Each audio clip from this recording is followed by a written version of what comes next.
Here we are, talking football, and I'm getting so excited because we've got things like Ethan coming in with $100 hauler saying, I want the last sponsorship spot for the Keenan Allen video. And so we've got this guy grabbing a hold of this spot like a monster. For those that don't know, $100 haulers get to claim sponsorship of the video, have your name on screen every time the video plays, only 2 spots per video. And Ethan says, give me the Keon Coleman video. We've got news here. We've got this news from Josh Jacobs was potentially trying to be acquired by the KC Chiefs in a hardcore fashion, but he said, no, but there is no way I was going here. I feel like once you arrive, look, we'll get over that in a second. This right here, Hollywood Brown not playing week number 1. What's it mean? It means Rashee Rice and Xavier Worthy going to the moon. KC receivers to the moon. Josh Jacobs to the moon. Ethan to the moon. Keon Coleman to the moon. The Fantasy Football Show, breaking news show, 8 p.m. Eastern every single Monday through Friday show begins right now.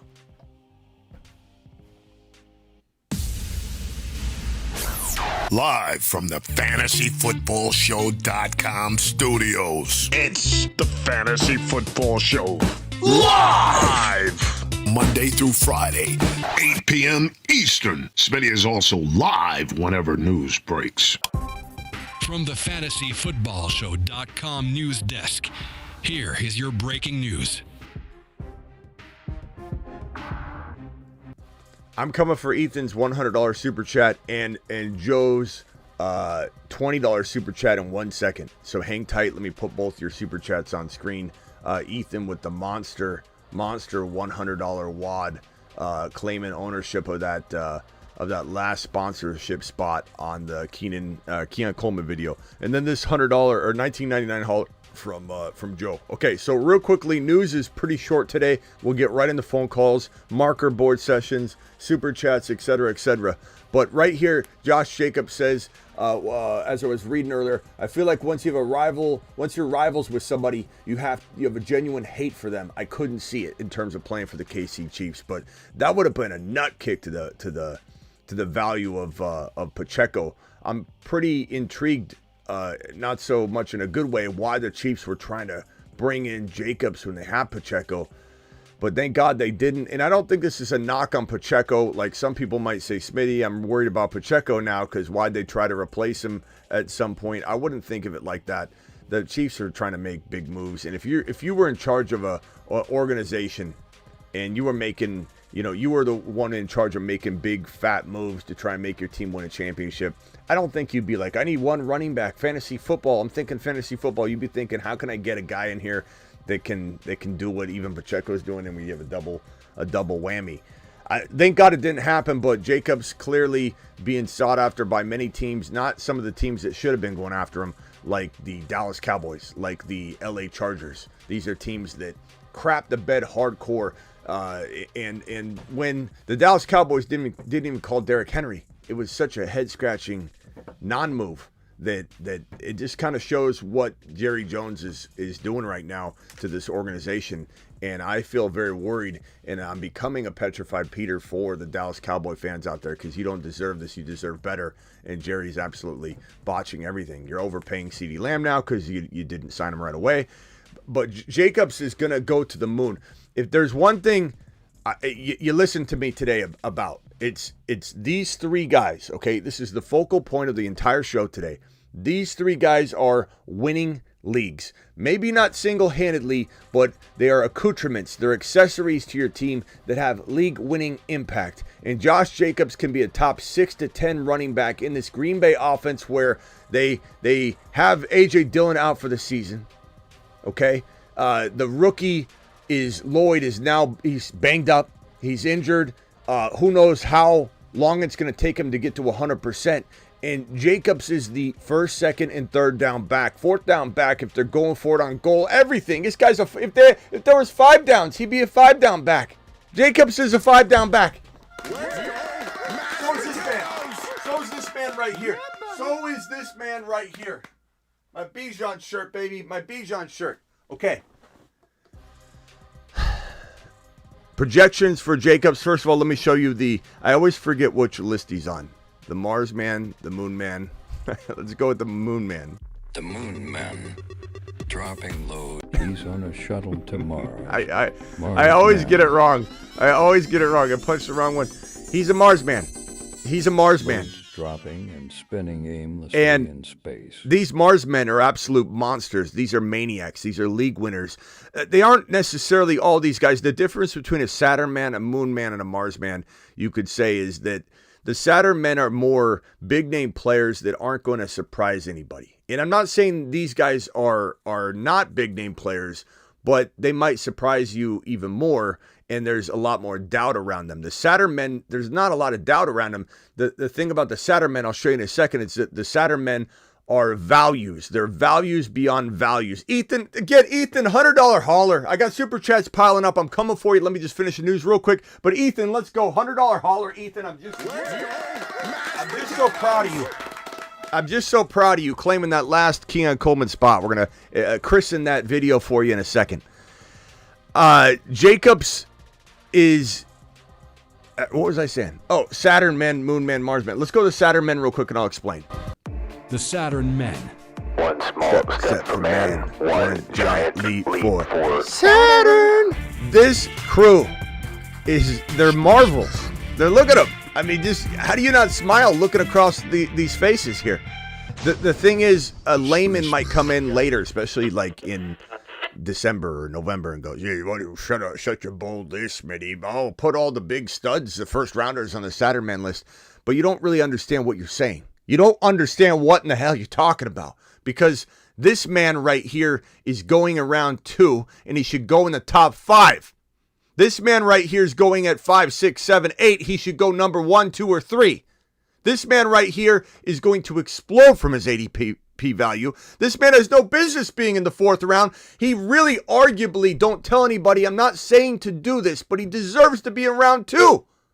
Because every year, this man comes into the league and says, you doubt me, keep doubting me. 3 straight years with 10 plus touchdowns, 605 yards and 15 scores on the ground last year. 11 times he was a top 6 quarterback, that's 69% of his plays. A top 10 starts. A top 10 QB 13 times. That's 81 times. Offensive line rank right around 2nd, depending on the data you look at. This is one of the most consistent players in fantasy football. We talk about Patrick Mahomes, same thing. This guy's got an offensive line that's 5, 6, 7. He's got 0 rushing touchdowns from last year. That's going to be up 5, 6, maybe 6, 7 overall. And he's going to throw 27. He's going to throw for 40 to 45, which leads us into the Worthy, Xavier Worthy, and Hollywood Brown and Rashee Rice segment, where those guys, the receivers, the 3 receivers in KC are winning leagues, even if it's a degree of separation from that league-winning, carry the team all by yourself single-handedly type of steal. These guys are accoutrements, and they're going to take everybody to the promised land. And it all stems from this guy's revenge tour, where he's coming for everyone. Kermit the Frog, you're going to be making fun of his dad bod. The Raiders getting out the Kermit the Frog. Big mistake. Big mistake. That is a rookie move, because this man's coming for everyone, and he's going to do it in classy fashion. He's not even going to get mad at you. He's just going to go out there with his dad bod and his Kermit the Frog cadence and absolutely annihilate everyone in his way and win his 3rd championship in a row, whether you like it or not. Mahomes is going to the moon. I don't care if the refs are on his side, whatever, it doesn't matter. We're here to tell you what is. And what is this man. And this man is going to the motherfreaking moon. And all the doubters and people doing the Kermit stuff and people making fun of the dad bod, you're going to live in a very, very sad world upcoming.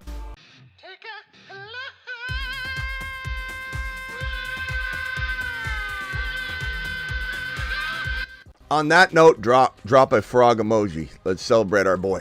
Okay, The so Saturn men. Saturn men. One small step for man, one giant leap for Saturn.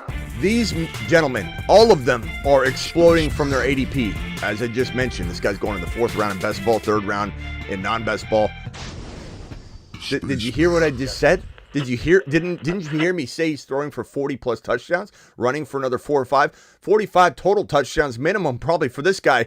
This guy, drop a Kermit the Frog emoji, please. This guy's going to the mother freaking moon. Gibbs, hamstring injury.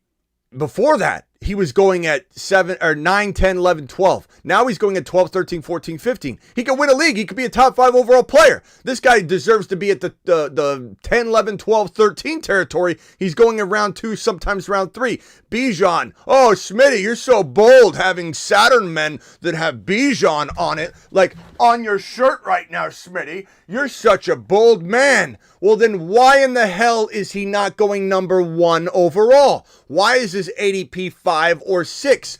If you don't understand the words coming out of my mouth when I describe this entire board to you, where every single player, even MHJ, who's now in the mid-second round, sometimes top around 3 in non-best ball, if you don't understand that these guys win leagues at every single one of their ADP values, I can't help you.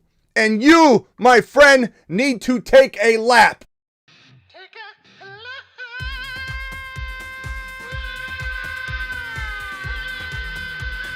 He's on a shuttle to Mars. Mars men.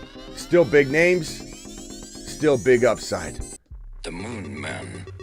Dropping loads. Little bit out of riskier. space. Little bit riskier. This is the group that if you consumed the whole team with just these guys, you might be waiting on some of them. Like, there's no guarantees on some of these guys' fields. He's not starting. You know, Ben Sinnott, who knows if he gets any... This could be the top waiver wire pickup in week 4 because everyone gives up on Ben Sinnott. This is Kincaid from last year. Remember? Kincaid's going to the moon. Kincaid's going to the moon. Wait a minute, Smitty. Kincaid's not doing it yet. Smitty, should I wait on Kincaid? Should I bench him? Hey, Smitty, it's week 5. Should I cut Kincaid? And I'm sending people on lap after. This is going to be the same thing. Penix Jr. long-term.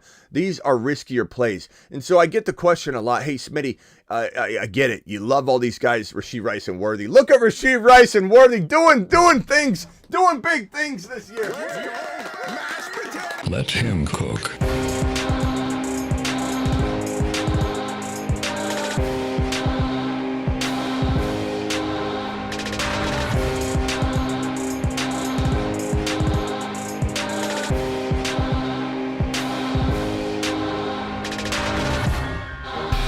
It's Chiefs season. Mahomes is scoring 45 plus touchdowns. Let them cook. So this is, and I'm coming for the super chats. I promise. We only have this last piece of news. So Jacobs to the moon. Let's say Jacobs is in the top 5 for the rushing title potentially. Jacobs is going to be fed the ball. This is a system that is going to be so potent under the command of Jordan Love, where they used Aaron Jones a ton when he was healthy, but he wasn't. So guess what this guy's going to do? Be a fresher version of Aaron Jones. This is a workhorse. Whether he was bad or not in LV, don't judge him in LV. You go run in LV. See how you do. This guy's going over to a Green Bay offense that's going to be electric and scoring and always in games. When they're winning big. When they're down, they're throwing the ball to this man and running him at the same time. Very few inconsistent games. This will be a fresh breath of fresh air. This will be a nice breath of fresh air for Jacobs to be utilized efficiently. There's 2 players that very much, I think, can be linked together in terms of, oh my God, they're actually pretty damn good. Pretty damn good per carry. I didn't expect to see such production. Now it's easy to think in hindsight. The offense. Saquon Barkley. You don't know how good Saquon Barkley is going to be. I don't know how good Saquon Barkley is going to be. Saquon Barkley could be the league leading rusher by week 3, week 4. Continue on and end the season that way. He could have the 2nd or 3rd most rushing touchdowns in the NFL in 2024. Oh, he's going to get vultured. Swift had so many red zone opportunities. He botched the majority of them. Don't give me that. You don't know what you're talking about. You're talking out of the other end of your body because you don't know that Swift had ample opportunity to score 14 touchdowns. This man right here is similar to Saquon because he had a horrible team. You don't know how good Jacobs is going to be behind an amazing offense. I don't know. No one knows. It's going to be so fun to watch it unfold. Jacobs is winning leagues for you. And Rashee Rice and Xavier Worthy and Hollywood Brown. Hard to know which one to own. I try to own all of them, especially in best ball. And I do. You can't do it anymore, but I did it in draft after draft after draft, especially in weeklies. I had Mahomes, Worthy, and Hollywood, and also Rashee Rice on top of having an amazing running back stable, oftentimes even with Kelsey, and those teams are going to the promised land. These two guys are going to explode, and it all stems from Mahomes. Mahomes is going to have 40 to 45 total touchdowns. He's going to have 40-plus passing touchdowns. He finally has wide receivers, and they're coming for everyone, and you've been warned. And Rashee Rice, you could say, Smitty, you didn't like Rashee Rice earlier in the offseason. It's not that I didn't like Rashee Rice. We were expecting him to get a suspension, but we talked every time we talked about it. There's the chance that it gets pushed forward. That's the way the legal system works. And if it happens, we're jumping back on board like we did Alvin Kamara and riding the train like we did Alvin Kamara at the value of Alvin Kamara last year. And we're doing it again with these two boys right here, Worthy and Rice. Hollywood Brown out week 1. That's not good news for Hollywood in terms of losing a little bit of momentum, but Mahomes loves this guy, so he'll probably be a good value. You could trade for him right now on the cheap because people will say, he's out week 1, now he's going to lose that ground. I don't think he will. I think Rashee Rice is going to the moon. I think Hollywood Brown at cost is going to the moon, and Xavier Worthy especially at cost. At wide receiver 4 value, in grandma leagues at 5 or 6 value, wide receiver 5 or 6, he's going to the moon. The entire team's going to the moon. And lastly, before we get into the super chats, I'll say this. Hey, Smitty, I hear this a lot. I loved your Moon Man list. 2 years ago, you just had like 12 guys. Now you got 12 guys on the Moon Man list, 10 guys on the Mars Man. I just feel like, I don't know who to go after because you got a lot of guys on these different lists. And I said to myself, do I want to take that away? Would it do anyone any good to try and narrow down the best players we're trying to identify throughout the season? Like, do you really want me to sit there and do shows on 10 guys?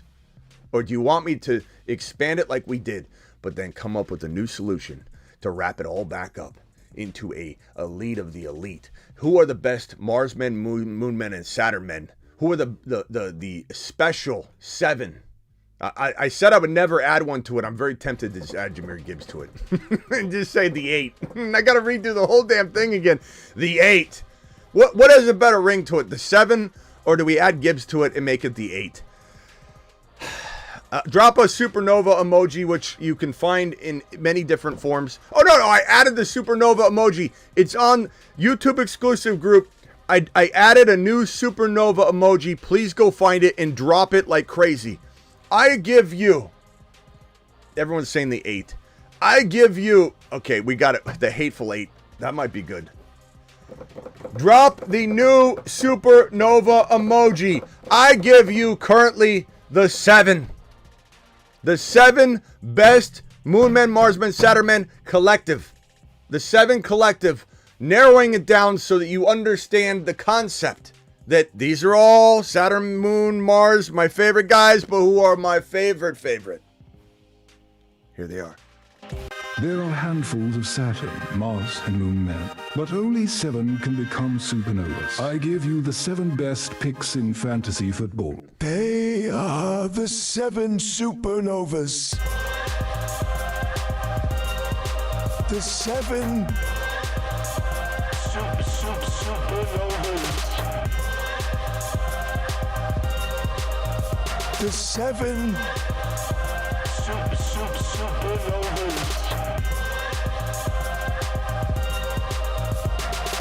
The 7 supernovas.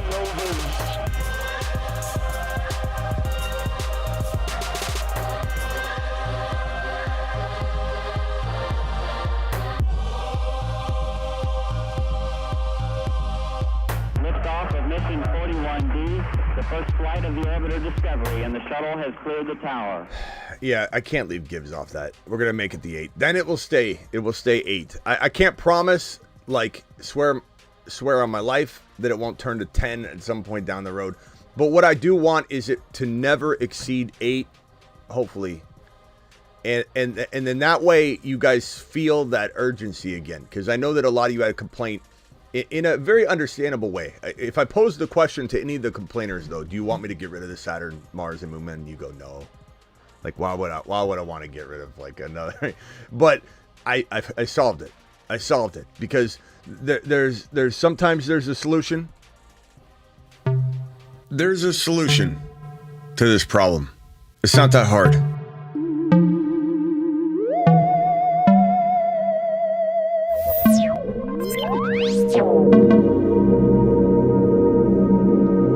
I calculated the megawatt compulsive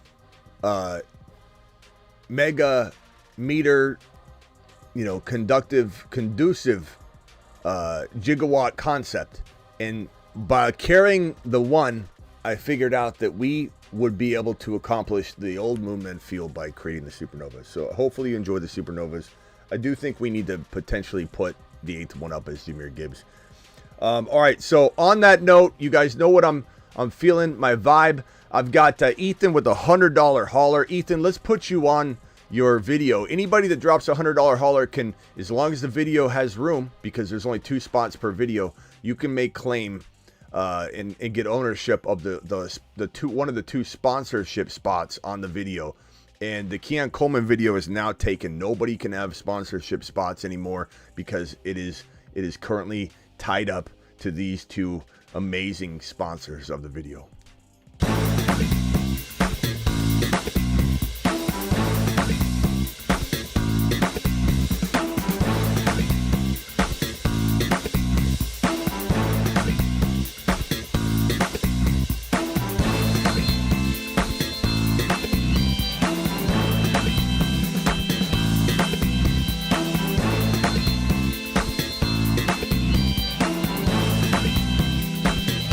Congrats to Russian and Ethan.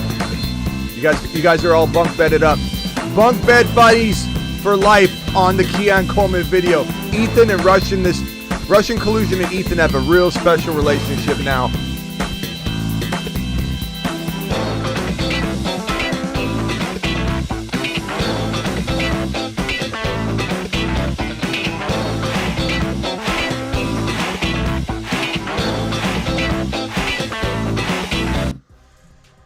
Ethan to the moon. Ethan to the moon.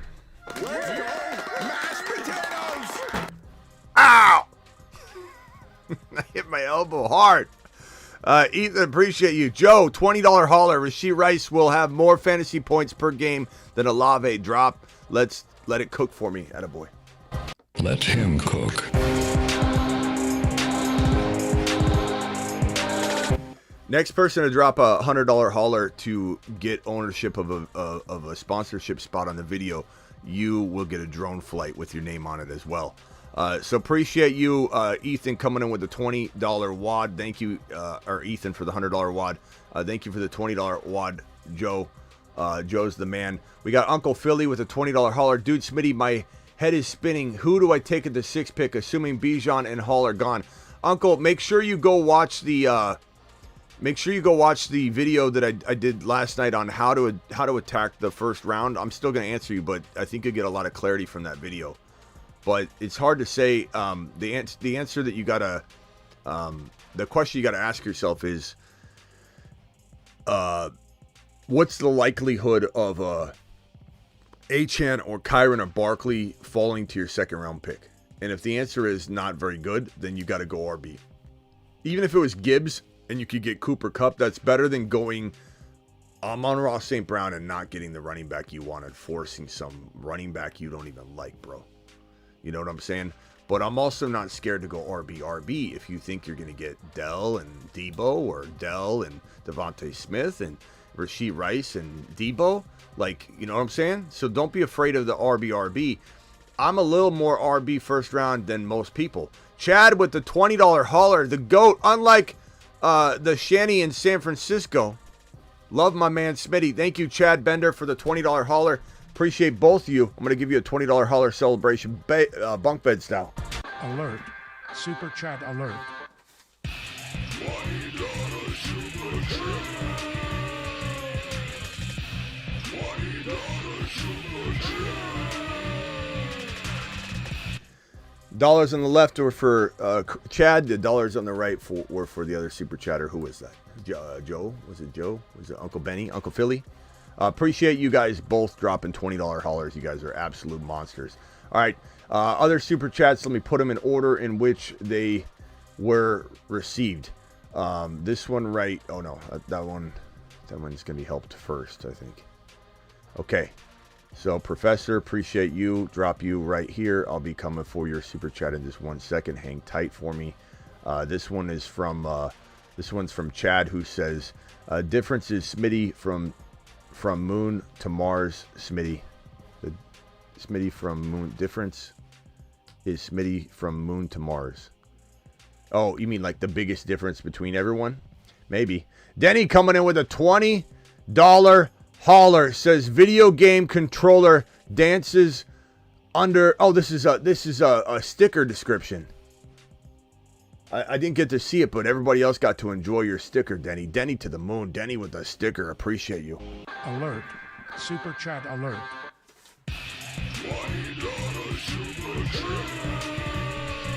Denny, appreciate you, my guy. Denny with the 20. We've got a $5 from Coughs. Appreciate you dropping that. Chad with another $10 hauler says, Moon Man Smitty, appreciate you. 10 wad gets a moon shot. So appreciate you, Chad, for dropping that. Chad to the freaking moon. This one's from Ethan.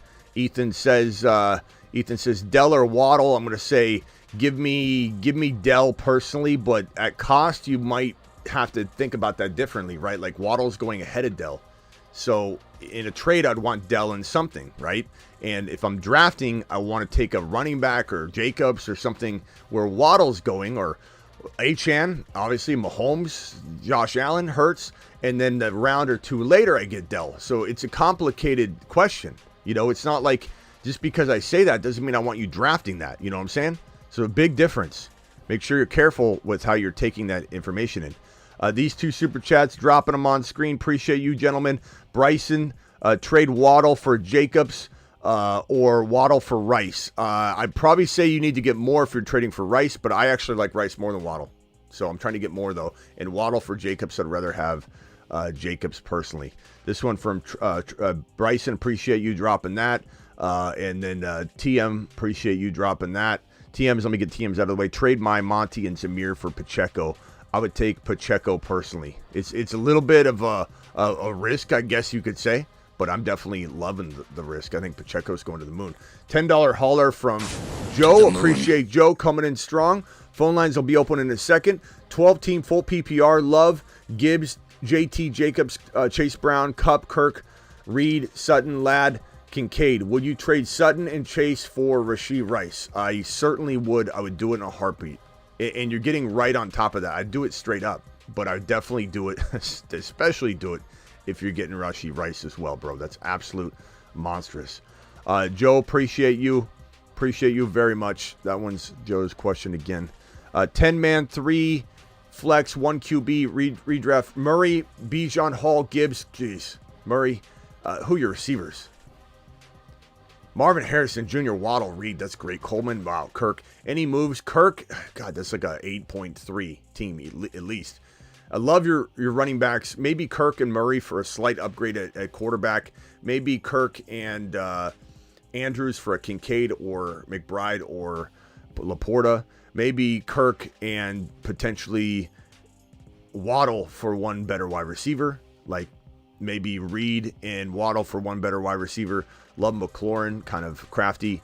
I'm trying to maybe upgrade Andrews or upgrade your quarterback because you can't touch your running backs. Those are phenomenal, bro.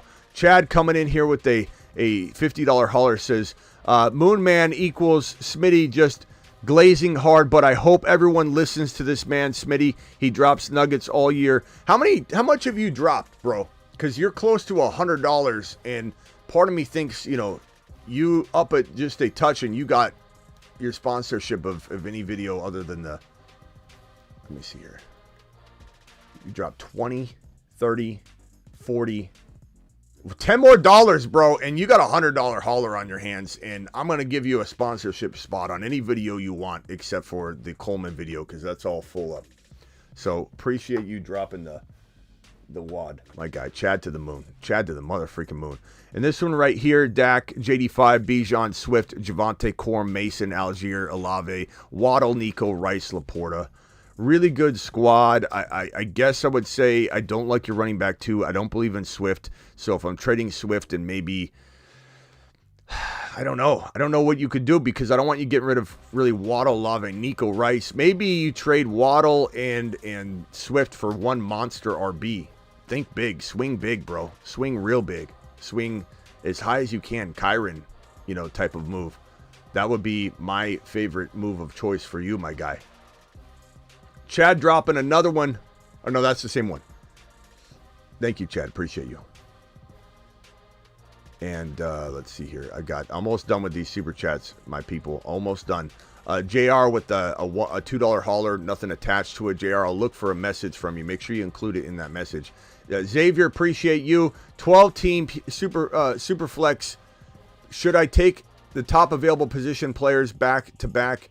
Then look, my approach for a super flex is to go QB round 1 and then go, unless you're like at the bottom and you got to make a decision whether you're going to try and punt quarterback to the next 2 rounds, and go non-quarterbacks back to back. But I would say grab your quarterback, then go into non-quarterback drafting mode, bro. And then you're trying to get Cousins and Penix Jr. later, or Fields and Russell Wilson with Penix Jr. later, or Bo Nix maybe and Penix Jr., Bo Nix and Fields. Those are my favorite kind of QB combinations. I'm not saying to avoid QB in round 2 if it falls right, but my tendency is to get like a Nix or to get a Cousins and Fields late, or Cousins and Penix Jr. later, or a Penix and Fields and Bo Nix as a rotational QB2, and then stack the other positions like during the 2nd, 3rd, and 4th round. Smitty, you can't leave Garrett Wilson off every list. He deserves to be up there too. Big Smitty is the GOAT. Yeah, I mean, Garrett Wilson is on, I believe, the Revenge Tour list because he's going to have that bounce back year. So he's on a list, but I think that at the end of the day, it's like he's going super high. Not saying he's not worth it, but we can't put everybody on the list. And we already, I feel like, putting him on that Revenge Tour list, we're giving him his, like, props from our last year, hyping him up, and it's going to all come true this year. But I'll think about if there's some sort of recognition he can get other than that. But that's pretty good on the Revenge. He's on the Revenge Tour. Hurts, Brees,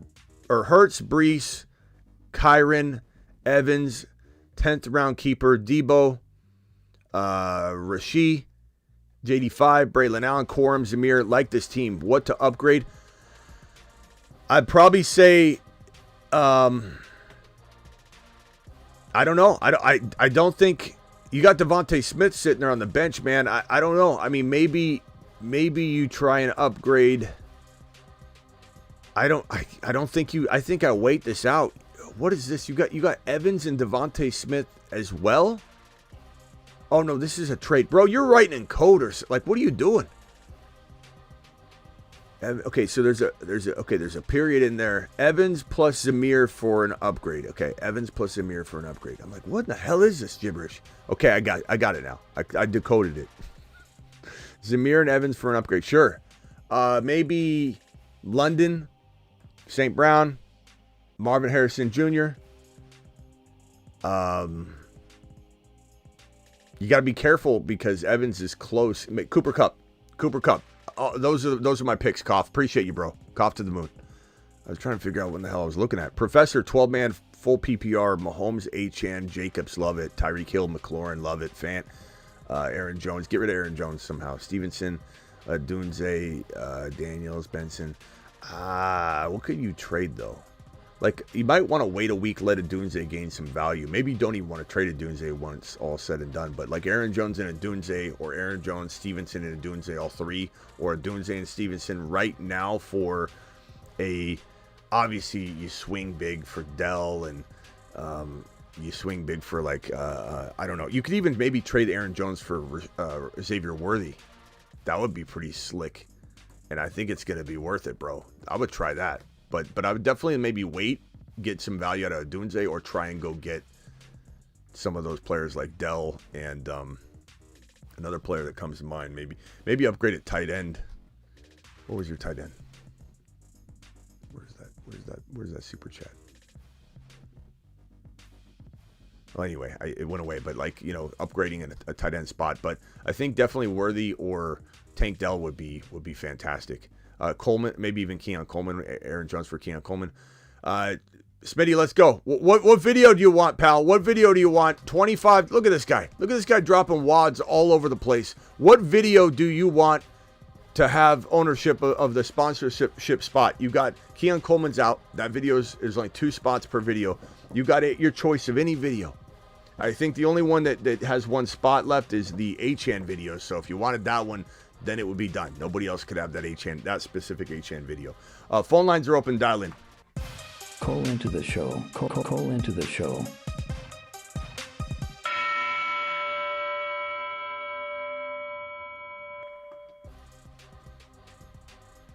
Yeah. Look. There's also this news here. Look, Shedeur Sanders is looking fantastic. he looks really good. And you know who looks better? Travis Hunter. Travis Hunter is probably my guess is he'll be the most hyped wide receiver prospect in 2024 or 2025 NFL draft.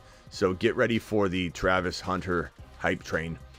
He will be the #1 wide receiver probably for everybody rookie wise walking in. There's still a lot of good time left for. It's a pretty good wide receiver rookie pool. So there'll be a little bit of I think debate, but Hunter looks fantastic, and Shedeur Sanders is looking good now. Will he translate fully to the NFL? I think so, but it's going to be exciting to watch the season and see the hype trains for both Hunter and Sanders just climb. It's going to be so fun to watch.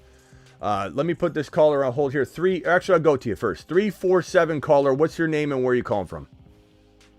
Matthew from New York. What's up, Matthew? What can I do for you?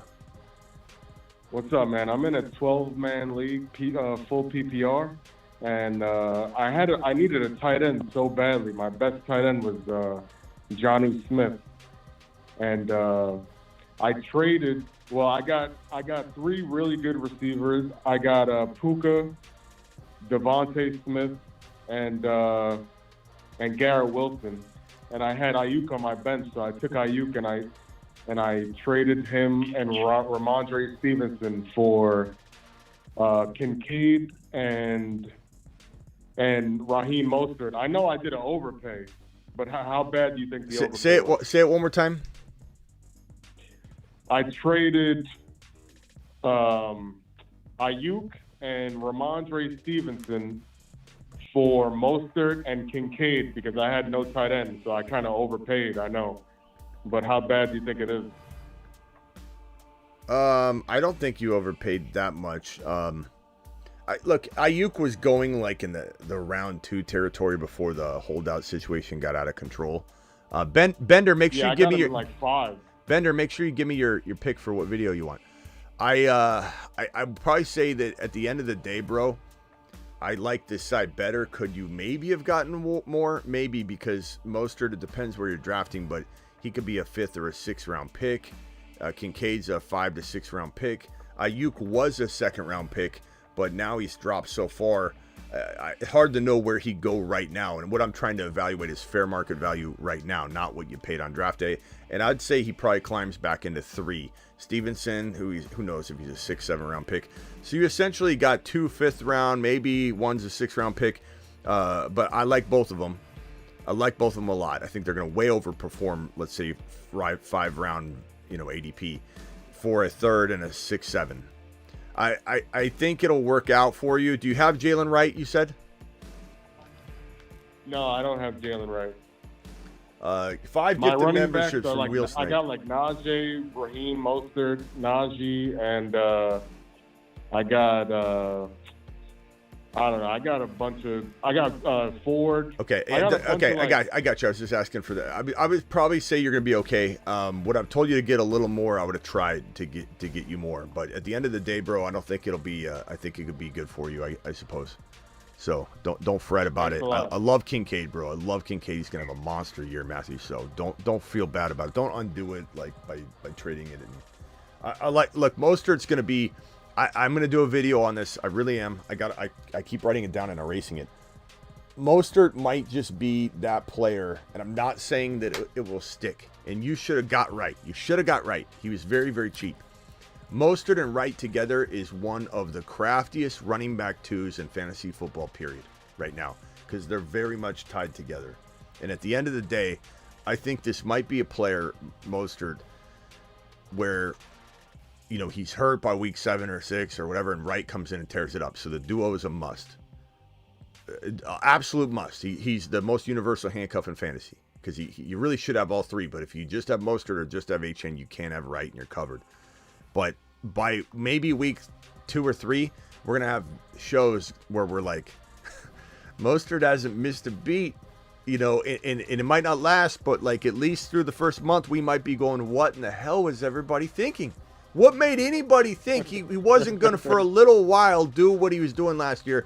Now, if he doesn't, then Wright's going to explode. That's why you need Wright. But that's, you know, maybe you can get Wright cheap. But Achan's yeah, you're the best. Achan's completely irrelevant to this conversation because he's going to Saturn. He's already on his way to Saturn. There's no relation to this conversation. So anyway, for anybody that thinks that has any, like Brian's saying, give me Achan. No crap. Achan's the biggest breakout running back practically in the National Football League. This is a totally irrelevant conversation. Okay, Justin, you're live. So, is there a chance that Garrett Wilson is like the wide receiver 1 at the end of the season? Because I was looking at a bunch of like statistics in terms of like the percentages in which he just wins on routes and shit like that.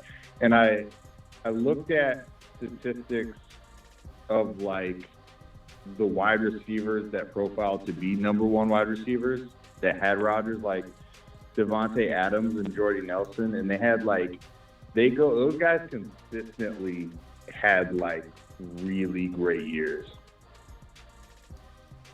Okay. So what's your prediction? Is he the number 1 wide receiver? Top three. I mean, look, if Aaron Rodgers stays healthy, there's no doubt in my mind that Garrett Wilson can dance in the top 5. I don't know if I'll put him 3, but I think with injuries, he certainly could be. Like if Lamb can't stay healthy because of the holdout, if Jamar Chase can't stay healthy because of the holdout, if JJ can't get consistency, if Tyreek Hill misses games because he's older, like Garrett Wilson could be the one. Like it's certainly in the realm of possibility. I think if everybody balled out, stayed healthy mostly, if maybe one of those guys didn't, I think he's like 4, 5, 6 in his best season, but that's still unbelievable. Like that's still crushing his 12 overall ADP. Or at least doing it justice. Yeah, I have one more question too. So I know you probably evaluated him coming out of college, Devon Achane. Which one do you think had better tape, like between Wright and Achane, and how you felt about him coming out of college? Because I remember feeling a lot of the same things about Achane that I feel about like Wright now, and like. If I had to pick, I'd say, like, I remember Wright's tape being better. But, like, they both have great tape. How do you feel? Yeah, I mean, I think at the end of the day, Achan was thought to be maybe, you know, coming out of college, maybe he was not going to be featured is what the real hang-up was. It wasn't that his tape didn't look good. It wasn't. It was more so what the NFL teams think. No, hold on. I'm answering, though.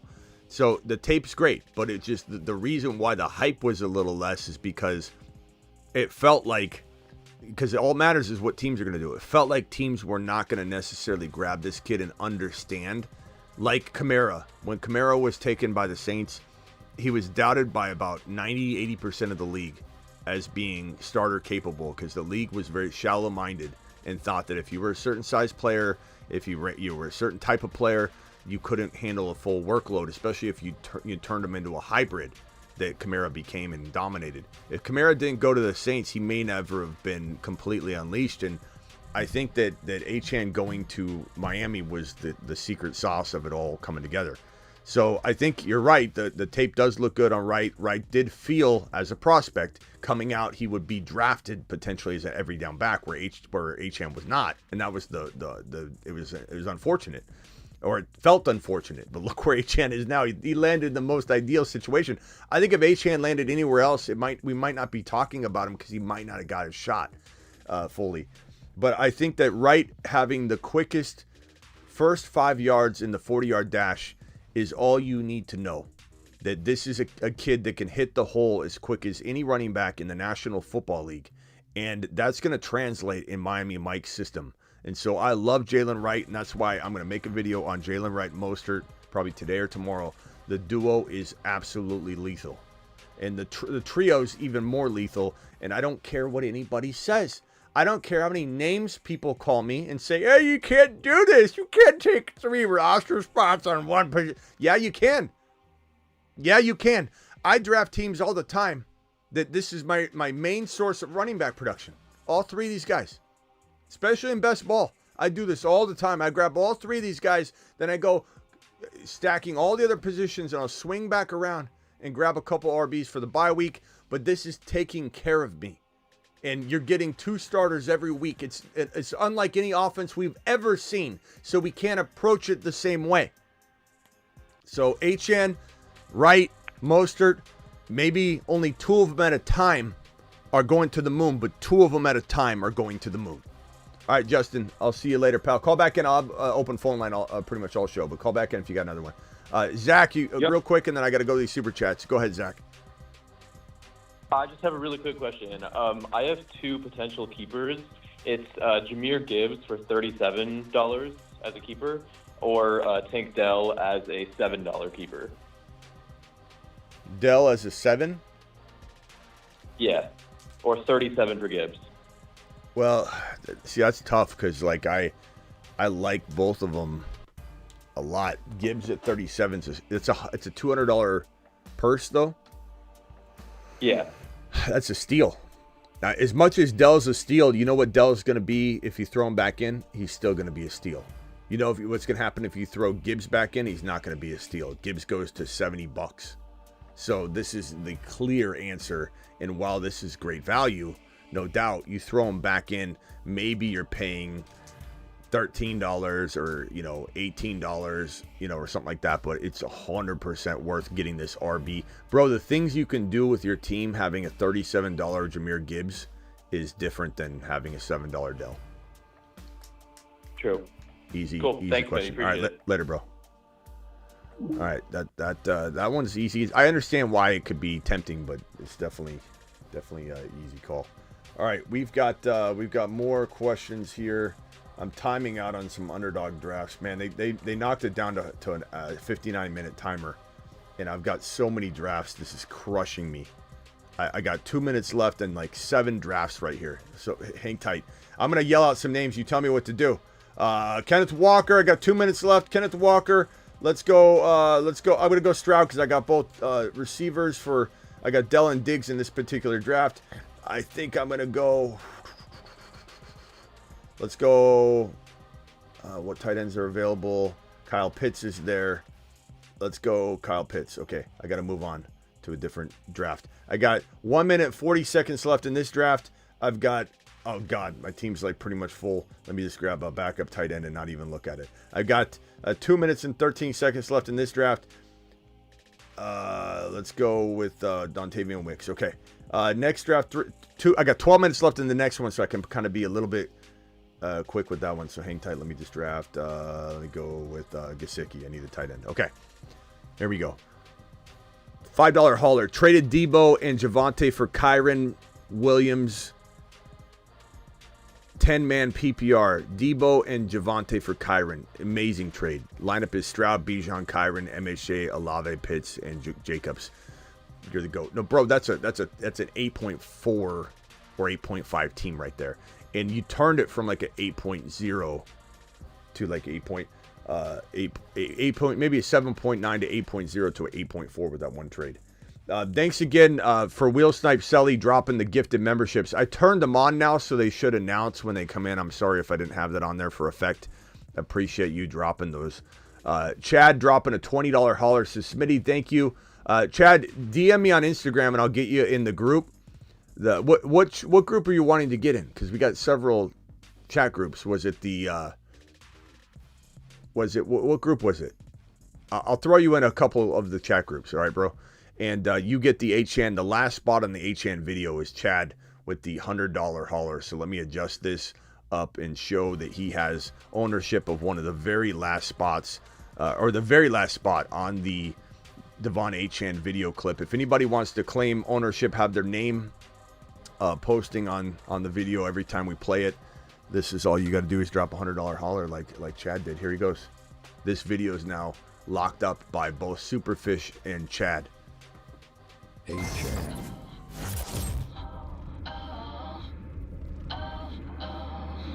HN is the man.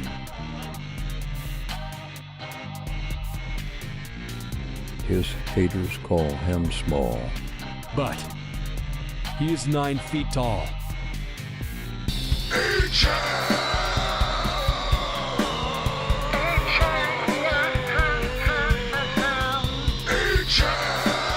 Congrats to Bender and Superfish.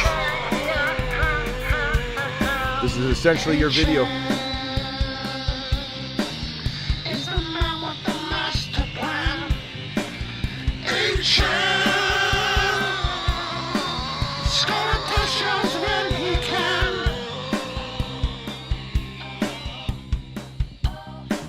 HN is the man.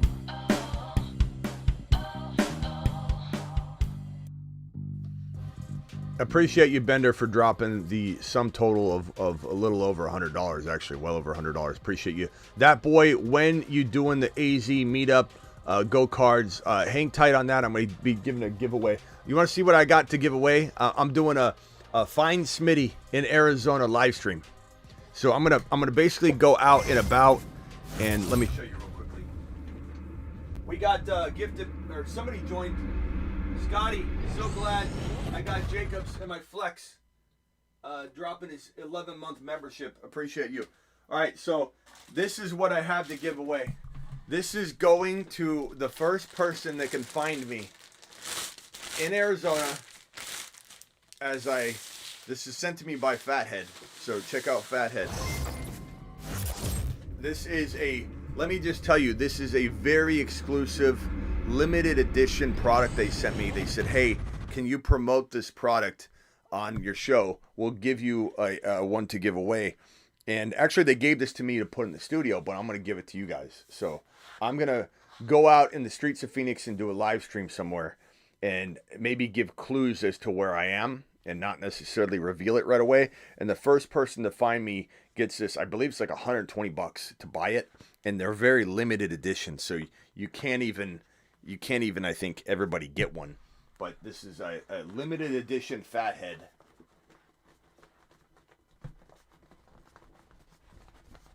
Look at this.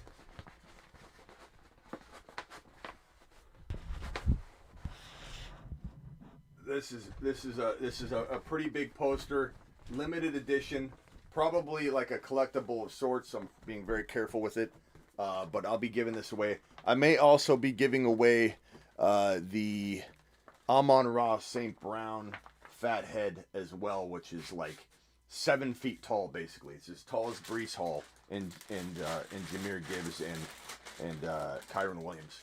So I'll be giving away this. Hang tight for the details on that. This sucker is going to one of you. That boy thinks he's going to get it. But look for that. Look for details on that later. Thank you, that boy. Appreciate you dropping the super chat, my guy. Let's go ahead and put that one away. Superfish with a $5 hauler says Chad Bender wants the HN video, which we did take care of. Fine choice indeed. Great time to play Chad's and my awesome drop. Here's some spinach. It's my stash. Thank you. Appreciate you giving up some spinach for HN, and congrats to both of you on having the ownership of the 2 sponsored spots on that channel. Appreciate you. Trade Tyreek for James Conner and MHJ. No, I would potentially do MHJ and a player like Jacobs or Pacheco or something, but not for Connor. And I just don't think that's a good move. Tyreek Hill shouldn't be moved. Just sit on that Trey Benson value, and I think eventually it'll help you. But 12-man keeper kept Bijan, lost the third round. QB AR5, Sam Laporta. Running backs are James Cook, Stevenson, Javonte. Who's BR? Brandon Cooks? But like you're putting them as your running back. BR. Brian Robinson? Like, you guys gotta spell it out, because some of the abbreviations I'm not gonna necessarily pick up on. Like BR. I don't know if your running backs are saying Brian Robinson, Bijan Robinson. Is that Bijan Robinson? I don't know. Put Bijan. If it's Bijan, you're good to go. Okay. If it's Brian Robinson, your running backs are weak. But James Cook and Brian, we'll assume it's Bijan. Dowdle, JJ, Waddle, Williams, Reed, Mitchell. I'd probably trade Waddle and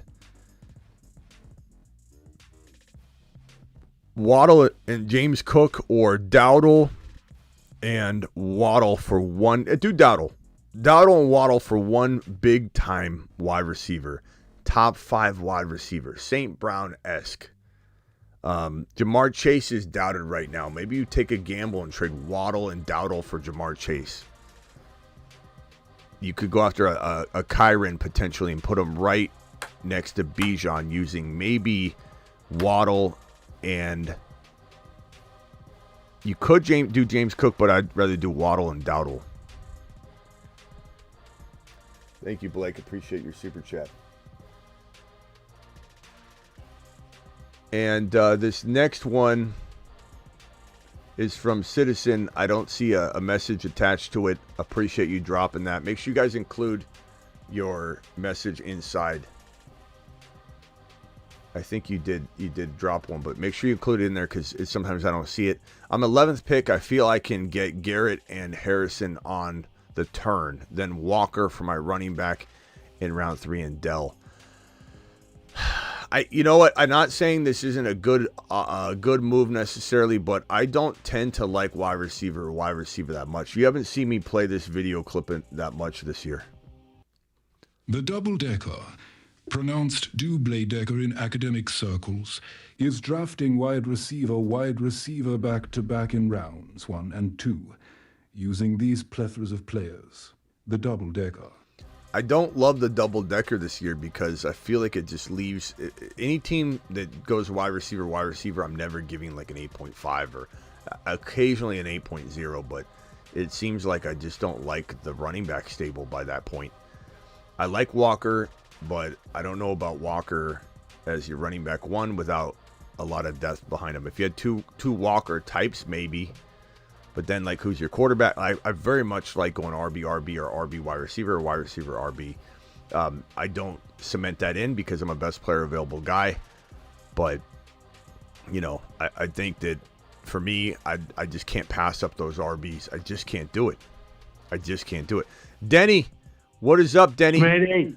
What's going on, pal? I'm all excited. What? You know, it's time to enjoy it. You know, I don't know what's going to happen with anyone. Yeah. Right? Hey, Denny, listen. Listen to this. What is the top most wanted outlaws? These outlaws are on the run.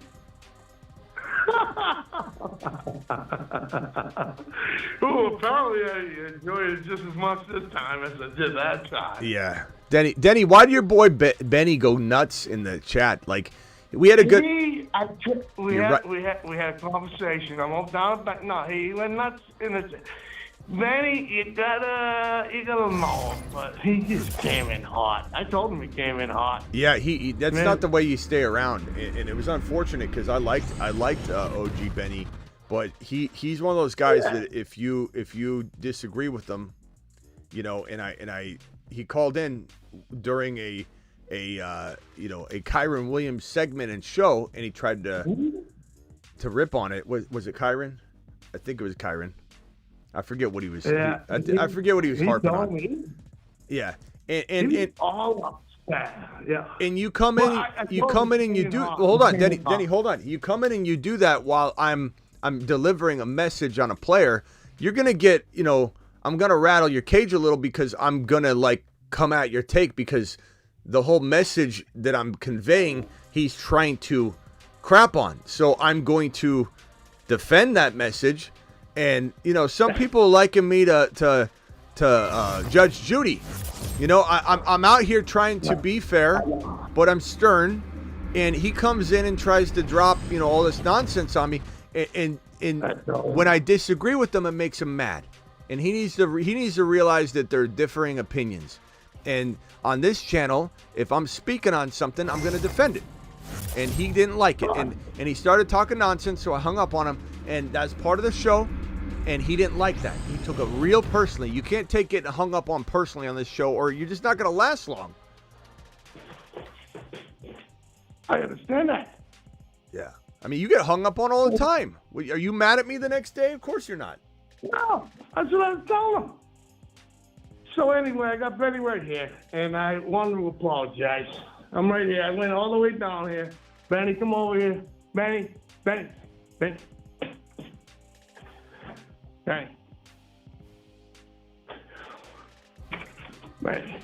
Yeah, he really should apologize. I don't think you're getting. I don't think you're getting Benny. No, I'm both voices. I think you're lying to me. All right, hey Denny, I gotta go. I got super chats to get to. I appreciate you. I'll talk to you soon. All right, Smitty. Thanks. All right, later. Bye. All right, Jake from State Farm or Jake from Tucson, whichever one it is. What's up, pal? Hey, what up, Smitty? What's up? Yeah, you gotta run court in there. Guys have been getting out of line lately, talking bad about the supernovas. Who? Who? Just wondering. Who? The guy you were just talking about, who was trashing Kyron a couple nights back. Oh, Benny. Yeah. Shut down. Yeah, he's in the chat just trashing like content. Like, what do you expect? Like, calm down. Like, you had different opinions. Just enjoy the show, bro. Like, this is enjoy it. Enjoy the fact that Smitty's grinding harder than anybody in the industry right now. He's giving us free content. People want to put out super chats, donate, get the videos. It's great content, Smitty. I've been playing fantasy football 31 years. Called you from the airliner the other day. You talked me up the clip of Bijan, trading up from the 11-12. Just curious, what I got for you, Smith, is what do you do with the running back situation at the 11-12 slot in a smart league where you have to decide between Kyron, Gibbs, and Achane with the Gibbs hamstring injury? What do we feel on there right now? If how are we rating these supernovas or these possible eight hated guys or whatever you want to call them? Yeah, it's a good question, man. I tell you, I struggle every day when I'm trying to decide between Gibbs or do I want to roll with this underrated, and I don't care what anybody says. I don't care how pissed off it makes somebody that I want to draft Achane at the top of round 2. But if I can't trade down and I'm stuck having to make a decision at the 12-13 turn, or maybe it's the 11-14 and I've got to maybe take Achane early in the second round, I'm very tempted to go Kyron and Achane with a smile because of how I can cuff it. You can cuff this entire running back stable. Now they're all the same bye week, but I could care less about that. Bye week is irrelevant, and in some ways I like all my buys in 1 week anyway. So I can take one big L, but try and win it. I try and win it, and if you win your bye week in that scenario, you're living large because you're literally untouchable the remainder week 7 on. So I have no problem with this shared bye week. But you can get Achane, Mostert, and Wright, Kyron, and Corum, and that ends up being a little bit safer than having just Jahmyr Gibbs and not very much likely to get the Gibbs Monty stack because it's kind of a standalone situation. But look, Gibbs could be a top 5 overall player. Overall, not top 5 running back, top 5 overall player. So it is a very, very tough dilemma. I mean, I've been grinding on it with you for ever since Sunday. You talked me off trading up for Bijan in this Sharks league. Yeah. And I'll tell you what, we have a third round reversal where I get the 25th also. And you know, I know guys like Evans and Josh Allen might be gone there. I'm thinking about popping Patty Mahomes, or maybe hoping that Achane goes there and goes 3 RBs, Achane, Kyren, Gibbs, and just say, screw it, because it's two running backs, 3 wide receiver, no tight end league. And I just been grinding on this, and I think what you're saying with the cuff of Corum, where are you targeting Corum then with that cut? Where am I targeting? Round? You got to if you're going to be grinding on this, like you keep saying, you got to grind on it in the territory where the ADP allows you to grind. So if you're talking about Corum going in round 8, 9, 10 in one league and 10, 11, 12 in another, it's all around the suggested rank. Like I can't tell you where to take them. You know? Yeah. So I understand so that. my advice is to pull up when you're on the clock, when you start getting toward the 8th round, see where your pick falls. Like, right, you can see the board. It'll say your next available opening spot after your 8th round pick is in the 9th round at pick whatever. So go to Kyren's ADP, scroll through the suggested rank, and see if you're even close. If you're even close, you better take him. If it looks like you're still 8 picks buffer zone away, then you can wait one more round. But that's how you calculate it. You can't spitball it. You can't just not eyeball it out. Fair enough. All right, bro. Fair enough. I mean, yeah. If you want to let me go, that's fine. It's one more. Wilson. Yeah, one more. Go ahead. Garrett Wilson. Where are you shuffling Garrett Wilson with those 3? You know what I mean? I mean, I know you have him as number 1 revenge guy. I know you did this last night on your graveyard show. Yeah. So. I mean, I don't know, bro. Yeah, fair enough. I mean, it's not a PPR league. I would say it comes down to go watch I don't know if you watched last night's video, but last night's video was. You did watch it or you didn't? I did. I've been watching all week. Okay, so where you take Garrett Wilson, or if you take Garrett Wilson, fully depends on if your league will allow you to get steals of wide receivers in the later rounds. If they won't, then going Garrett Wilson with 1 RB smart.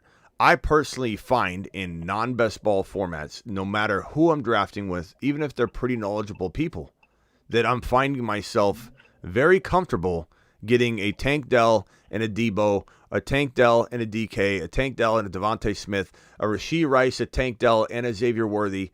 And I'm able to consume that kind of wide receiver talent while going RB, Mahomes, Kincaid. Or whatever the case may be. RB, Mahomes, Dell, Kincaid, Worthy, Rice, whatever. RB, Mahomes, Rice, Kincaid, Dell has fallen into round 6. So it just depends. I can't tell you. That's why I made that video. I made that video because there's no answer. There's no general blanket answer to where, why, how you attack round 1. You have to watch that video. Smitty, gun to your head, no PPR, Achane, Gibbs, Kyren on the 12-13 turn. You're going 2 RBs. Who you taking those 2 right now? As I told you, Achane and Kyren, because I can stack the entire thing. Okay, good. That's where I'm at too. That's where I am too. Sorry. Okay. Good. All right, bro. We'll see you later. Bye. Great talk, Yeah, thank you. That was Jake from State Farm. Keep grinding, pal. Steve-O, real quickly, Steve-O, and I got to get these super chats out of the way. So Steve-O and then Alex, and then I'm going to clear the phone lines for now and come back to them. So go ahead, Steve-O. You got about 30 seconds. Yo, what up, Smitty? Did a 12-man PPR draft last night. Just wanted your thoughts on the team. Lamar, Bijan, Achane, Debo, Ayuk, Bowers, McLaurin, Coleman, Brooks, Kirk Cousins, Dalton Schultz, Benson, A.D. Mitchell, Braylon Allen. Yeah, that's a good squad, bro. I like it. You got any players you're trying to trade? I mean, I've heard you talk about trading McLaurin a little bit, but you also said you might want to wait. Yeah. To gain some value. I almost want to wait. Agree with that. I almost want to wait because I might not want to trade him. Yeah, and that's kind of what I was thinking too. And yeah, like I mean, I am a Niners fan, and I took Debo at the top of 3, and wasn't sure I was going to go around 4, and Ayuk fell to me at 46. Didn't plan on picking him. I know you don't really like him that much, but I think that was pretty good value there. Grabbed him at 46, and then I got Lamar at 51. So I think that was decent. Yeah. Yeah. You did good, bro. You did good. I'm not as big of a Lamar fan as maybe you are. That's the only player I'm trying to like maybe upgrade personally. I like Lamar a lot, but Josh Allen, those guys are clear. 5 gifted memberships by Wheel Snipe. Appreciate you. Chris from Indy, mute yourself, please. So, yeah, I mean, if you can do that, try and go after a top 3 QB. You know, that's where maybe McLaurin might enter the equation. Okay. Chris, we have continuous problems with you. Every time you call in with background noise all over the place, you constantly interrupt. You call in, hang up. Call in, hang up. Chris, why you keep calling in? I answer it. I say put yourself on mute. You hang up, and then you call in again. You hang up. You call. What's going on, Chris? I only called one. You did not. You just hung up and called again. No, I only rang in one time on my end. I don't know about that. Okay. Maybe there's some sort of glitch in the... but anyway, Steve, did I answer your question? I don't know. It's hard to do a full eval on right now on the teams. But call in in a minute and let's work out some sort of Lamar upgrade. I don't know. Call back in a few minutes. All right, no, I get the gist of it. I appreciate you, Smitty. I appreciate you, brother. All right, Steve, appreciate you. Chris, go ahead, Chris. What can I do for you?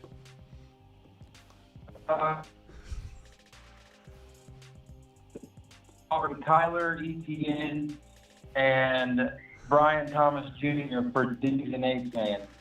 Kyler, ETN, and who? Thomas Jr. Rookie out of Jacksonville. For HN and who? Stephon Diggs. And who's your quarterback if you make this trade?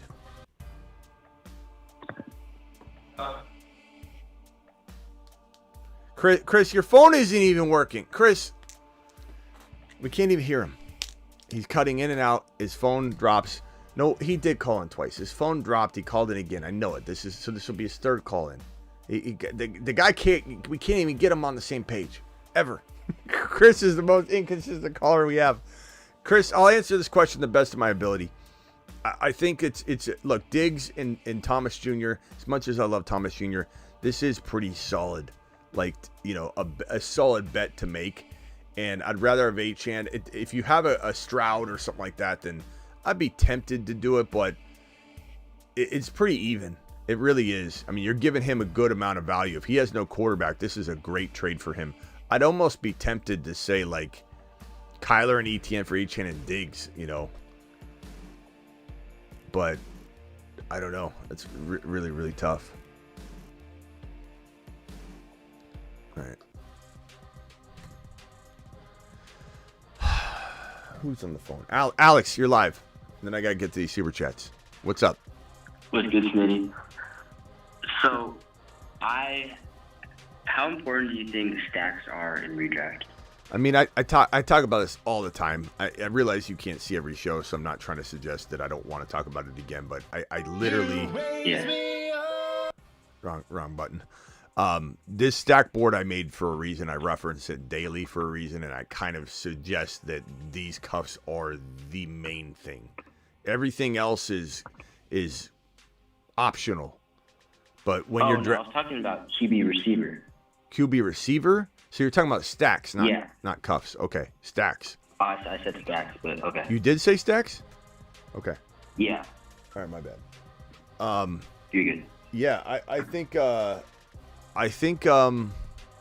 in best ball they're not vital, but they can be important if you're lining them up right and you're not taking lesser players. But once you become really good at drafting best ball and you do tons of drafts, you can chew gum and walk at the same time, and then that's when you're doing good. But if you just go in there and start stacking and you're not versed in it, and you can't juggle it all and find the best player available with the stack, then you're leaving value on the table, and it's not good. So you have to be really, really good at it. I kind of tell people they should try and draft good best ball teams first and get versed in it, and then start implementing the stack strategy, because then you're like considering the stack, not drafting the stack. So in non-best ball though, it can be a detriment. It can be a harmful thing more than a helpful thing. It has to be, for it to make sense, and I do like them. They're more fun. It has to be a potent offense. AJ Brown hurts. I don't mind stacking it at all. I hate quarterback, running back stacks in many ways. So you weren't asking about that, but just in general, like Barkley and Hurts isn't the best idea. But do I want to have Waddle and Tua? Probably not, bro. That's probably not a good stack, because they can be inconsistent in Miami, and then on top of being inconsistent, they could run the hell out of the ball one game, and then you get hit hard in both positions. And it's better to dilute that talent up a little bit. Buffalo, having a Keon Coleman as your third wide receiver, or with Josh Allen's fantastic. Having Mahomes, Worthy, and Rashee Rice and starting all three, fantastic. Because the offense. So the answer is the offense can allow it to be very productive and consistent. But if you're drafting it on an inconsistent team, it can take you down pretty hardcore. So do you think I should make it a priority to try to get Kyler if I already have MHJ?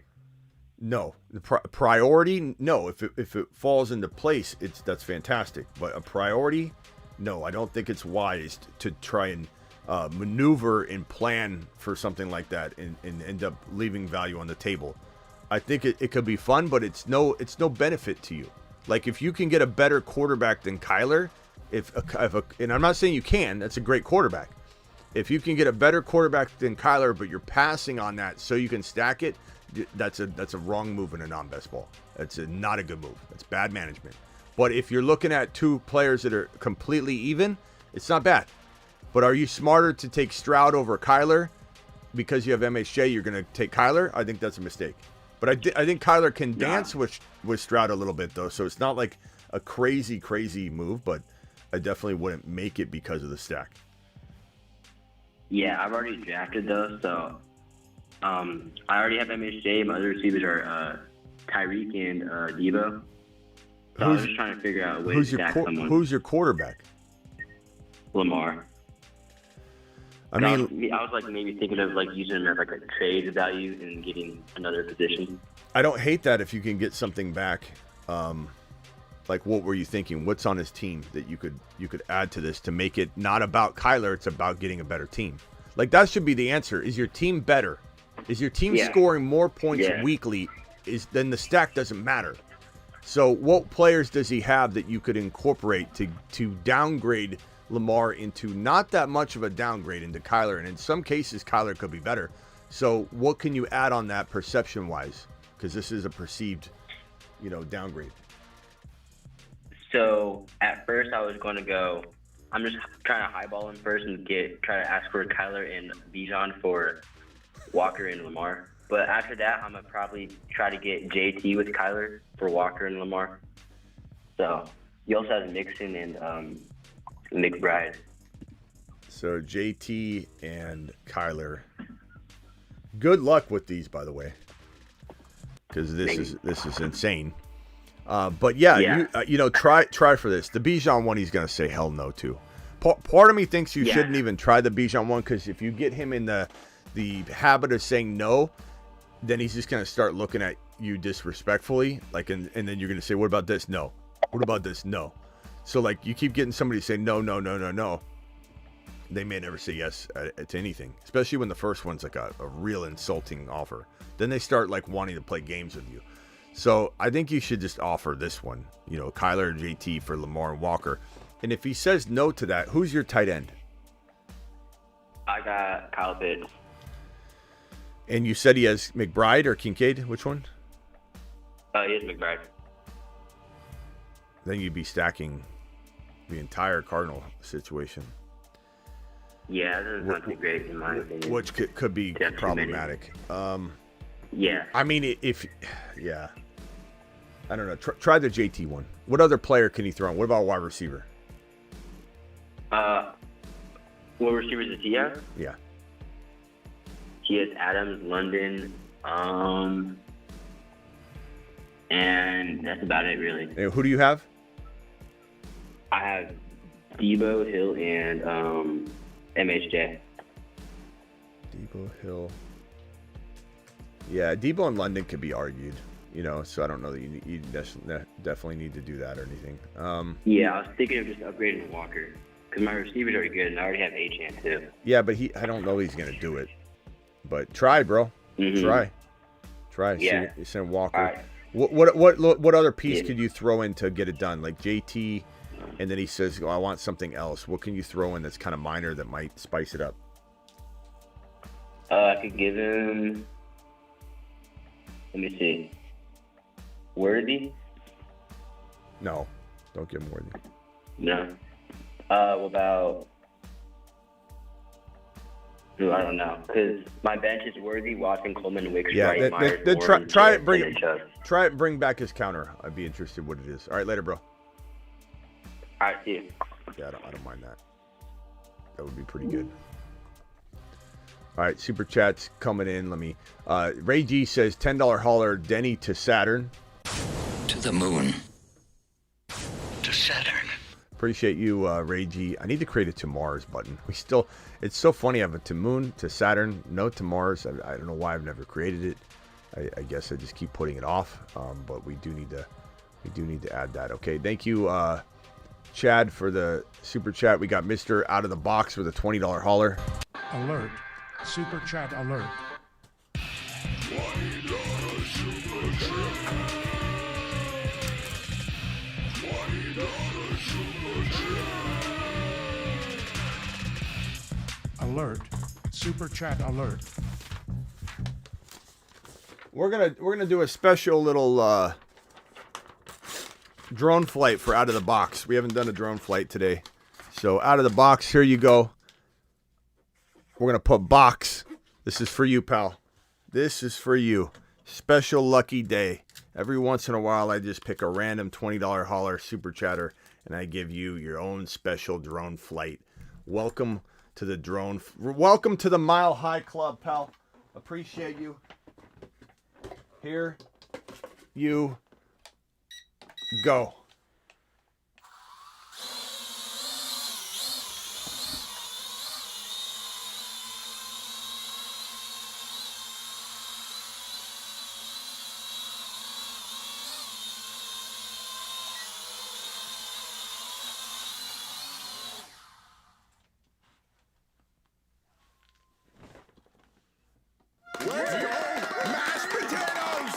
Let him cook. All right, out of the box, appreciate you. I'm projected to lose my week 1. How do I upgrade my team? Puka, DK. Don't worry about where you're projected. Puka, DK, Barkley, Achane, Musgrave, Devontae Smith, Kyler, Zamir, Benson, Worthy. It's a good team. Puka, DK, Barkley, Achane, Kyler, Devontae Smith. I like this squad a lot. Am I trying to maybe use... you can't really do anything. You got to let Zamir and Worthy and Benson, like, those guys need to gain value. I don't want you trading your starters. Maybe, like, Zamir and DK for, like, a St. Brown or something. That's the only thing I can think of. Or a Zamir to upgrade Kyler into a slightly better QB, but is that even possible? Puka and Zamir for Jamar Chase if you want to get wild and crazy, but that could screw you in week 1. But those are the things I definitely would look to explore, I think, personally. But past that, don't listen to that projection, bro. That projection's crap. That's some intern inputting projected stats, or he messed up the spreadsheet. Who cares? $5 hauler, 10 points per PPR and Superflex. Mahomes, Kyron, AR5, wow. London, Achane, wow. Devontae Smith, Kincaid. Godwin and Javonte for one player is what I would try and do. Love Worthy, keep him. Love Quorum, keep him. Pollard and Javonte and Godwin. Those 3 I'm trading, all 3 or 2 of them for one slightly better player. You do that and you've got an 8.8 team. You got an 8.4, 8.5 team already. That's the highest score I've given is 8.8, so I would give you that. $10 holler. If you make that trade, I'd give you that. $10 holler gets a moonshot. To the moon. My man. My man, Johnny. Johnny. Smitty, 12-team PPR. I got sniped on a bunch of running backs. My team is Garrett Wilson, A.J. Brown. So here's the wide receiver. Let's see if it ends up being as good as it could be. It can happen. I'm not saying it's out of the question, but typically I don't love the wide receiver teams. I haven't read it yet. Garrett Wilson, A.J. Brown, Josh Allen, McBride, Rice.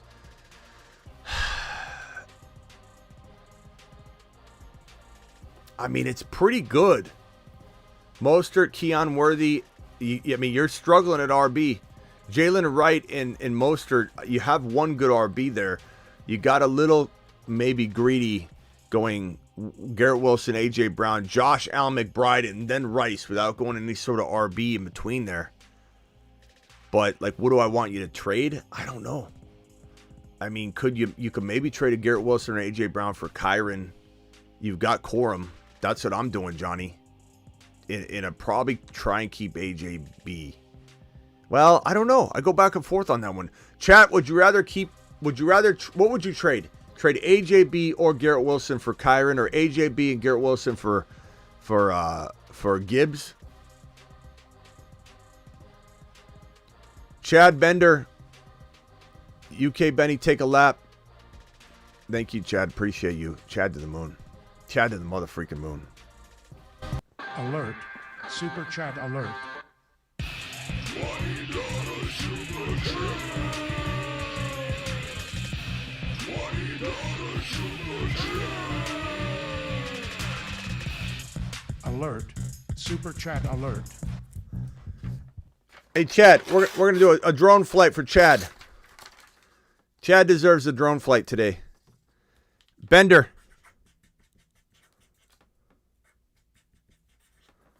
Bender season. Bender season, baby.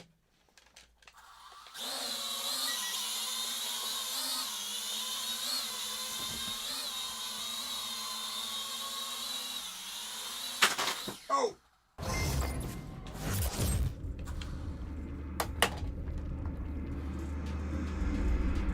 Achan or Kyron. Achan or Kyron, early second round pick. I'm going to go probably Kyron and cuff him to Corum, but I go back and forth. And on Underdog, I do rotate it, you know, like I'll do one and then I'll grab the other. So it's not something you don't see me switching up. But like one shot at it, push comes to shove, I am going Kyron and Corum. But it's something that I love regardless, and it's fantastic, bro. It's such a great move. It's such a great maneuver. Let's see here. Can we get a Bijan Supernova clip? Says Asan. We'll play it in a second, Asan. I need to create. Gibbs needs to be added to the Supernovas. This is the last time I'm going to change it. It's going to be the 8. The 8. The 7 has such a nice ring to it. The 7.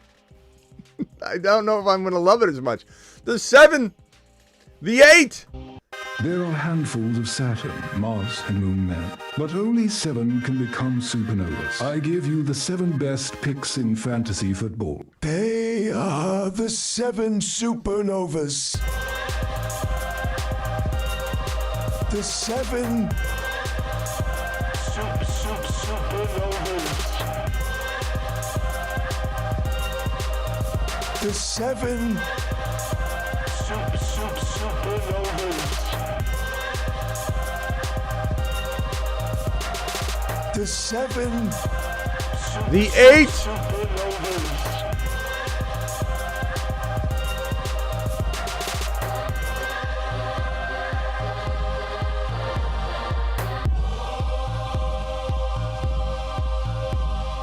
Liftoff of mission 41D, the first flight of the orbiter Discovery, and the shuttle has cleared the tower. It's going to turn into the 8. It's got to.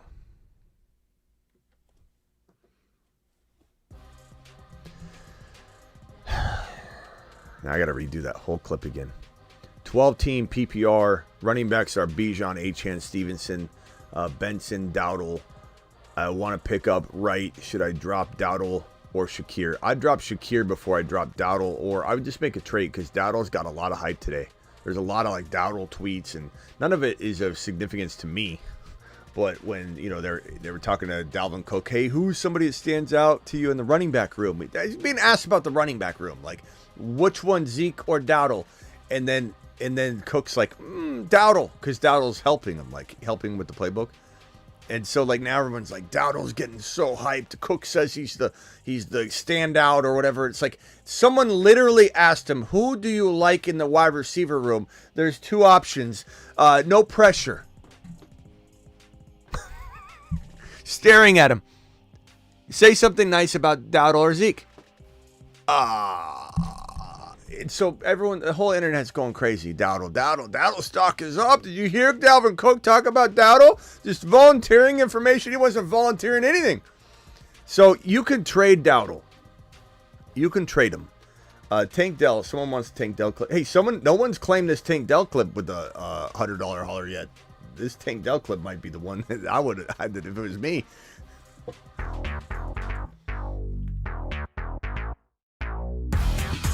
One Tank Dell special, please. Coming right up.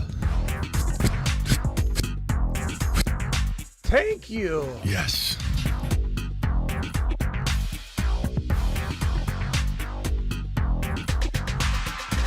That one should go quick. $5 hauler. Love the show. The show loves you back. I revamped a bit after last chat. AR5, Brees, Monty, St. Brown, Rice, Dobbs, Adunze, Bowers at tight end, Aubrey at kicker. How we looking? Okay, so what I usually do when I break down a team is, and this is a very good rule of thumb for anybody, is you say to yourself, let me copy this message over to this screen here because I think this will help you. We say to ourselves, or at least I say to myself, and this is the way I look at it. You've got your first rounders in Hall, and he's a fantastic first rounder. So I'm even going to circle it as important, first rounder, great value first rounder. Your second player is St. Brown. That is a phenomenal second player because he's a first rounder. So, and he's a great first rounder. So I'm going to circle him. So who's your second round player now? Well, it's technically St. Brown, so it's okay if you don't have one. So we're gonna look around, and I don't see anything that's second round worthy. So that's okay though, because you moved him up. Now, who's your third round player? There isn't one really. So, but that's kind of okay in a way, as long as you've got like a bunch of other guys that belong, like you have 4 fourth round type players, because of the move up from 2 to 1 with the St. Brown. So your next best player is Rashee Rice. He's definitely, he could almost be a third round worthy guy. Really is starting to climb. So that's fantastic. That's an amazing fourth round player. Maybe even your third. And then you got AR5. AR5 is kind of like 855. AR5 is kind of like a decent 5.6 or like a 6. So I think, you're looking like with Monty and AR5, you're looking par for the course. Like you've caught back up. You've got 6 guys that all belong in the top 6 rounds. You got 5 guys that all belong in the top 5 rounds. I don't think so. To the point of how you looking, I don't think you're crushing the game with this team, but I don't think you're behind. So what's that mean? That means you have like a 7.4 score for me. And that means that you probably need to land a waiver wire guy to get into my 8.0 good graces, or you make some sort of amazing trade, or your team just balls out in the most interesting way possible. Dunze becomes a top 12 or 14 wide receiver as a rookie. Monty's a top 6 running back. Like something like that happens. AR5's the QB 1 or 2. That happens naturally, organically, without trades, without huge waiver wire pickups. You could definitely be in the mix to win it all. But you're definitely not like in the driver's seat. As Tomlin would say, pole position. You're not Russell Wilson. You're not Tomlin's Russell Wilson right now. You're not in pole position. But you are definitely in the mix. I like the team. Stay on the waiver wire. Be that guy. Land those players. And you'll be on your way, young man. So I don't hate the team at all. Traded Caleb plus Jamar for Mahomes and Marvin and BT. You traded Caleb and Jamar Chase for Mahomes, Marvin Harrison Jr., and BT. I don't like that trade. I love that trade. That trade is cooking. Let him cook.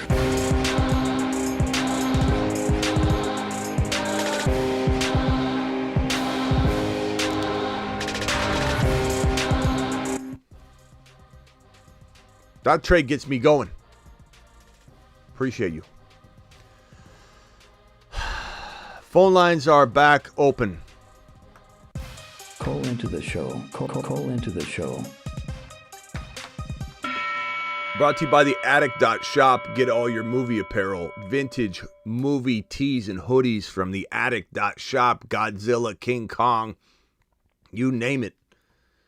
You name it. Also, wanted to also say to the 400 of you in here right now, Underdog Fantasy promo code Smitty. The link I'm dropping in the live chat right now, that link is pinned in the live chat. It's in the description of the video, and I'm dropping it in the live chat again right now. Using code Smitty, you get 50% match on your first deposit up to $1,000. You drop the $10 minimum, they'll give you $5. You drop the $2,000, they'll give you $1,000. And on top of that, ladies and gentlemen, you got a free pick, Travis Kelce, 0.5 total yards, and boom, smash. And this one right here, this one as well, Dylan Gabriel, go check this one out, 0.5 total yards. This is a free pick, Underdog Fantasy, promo code Smitty, do it live.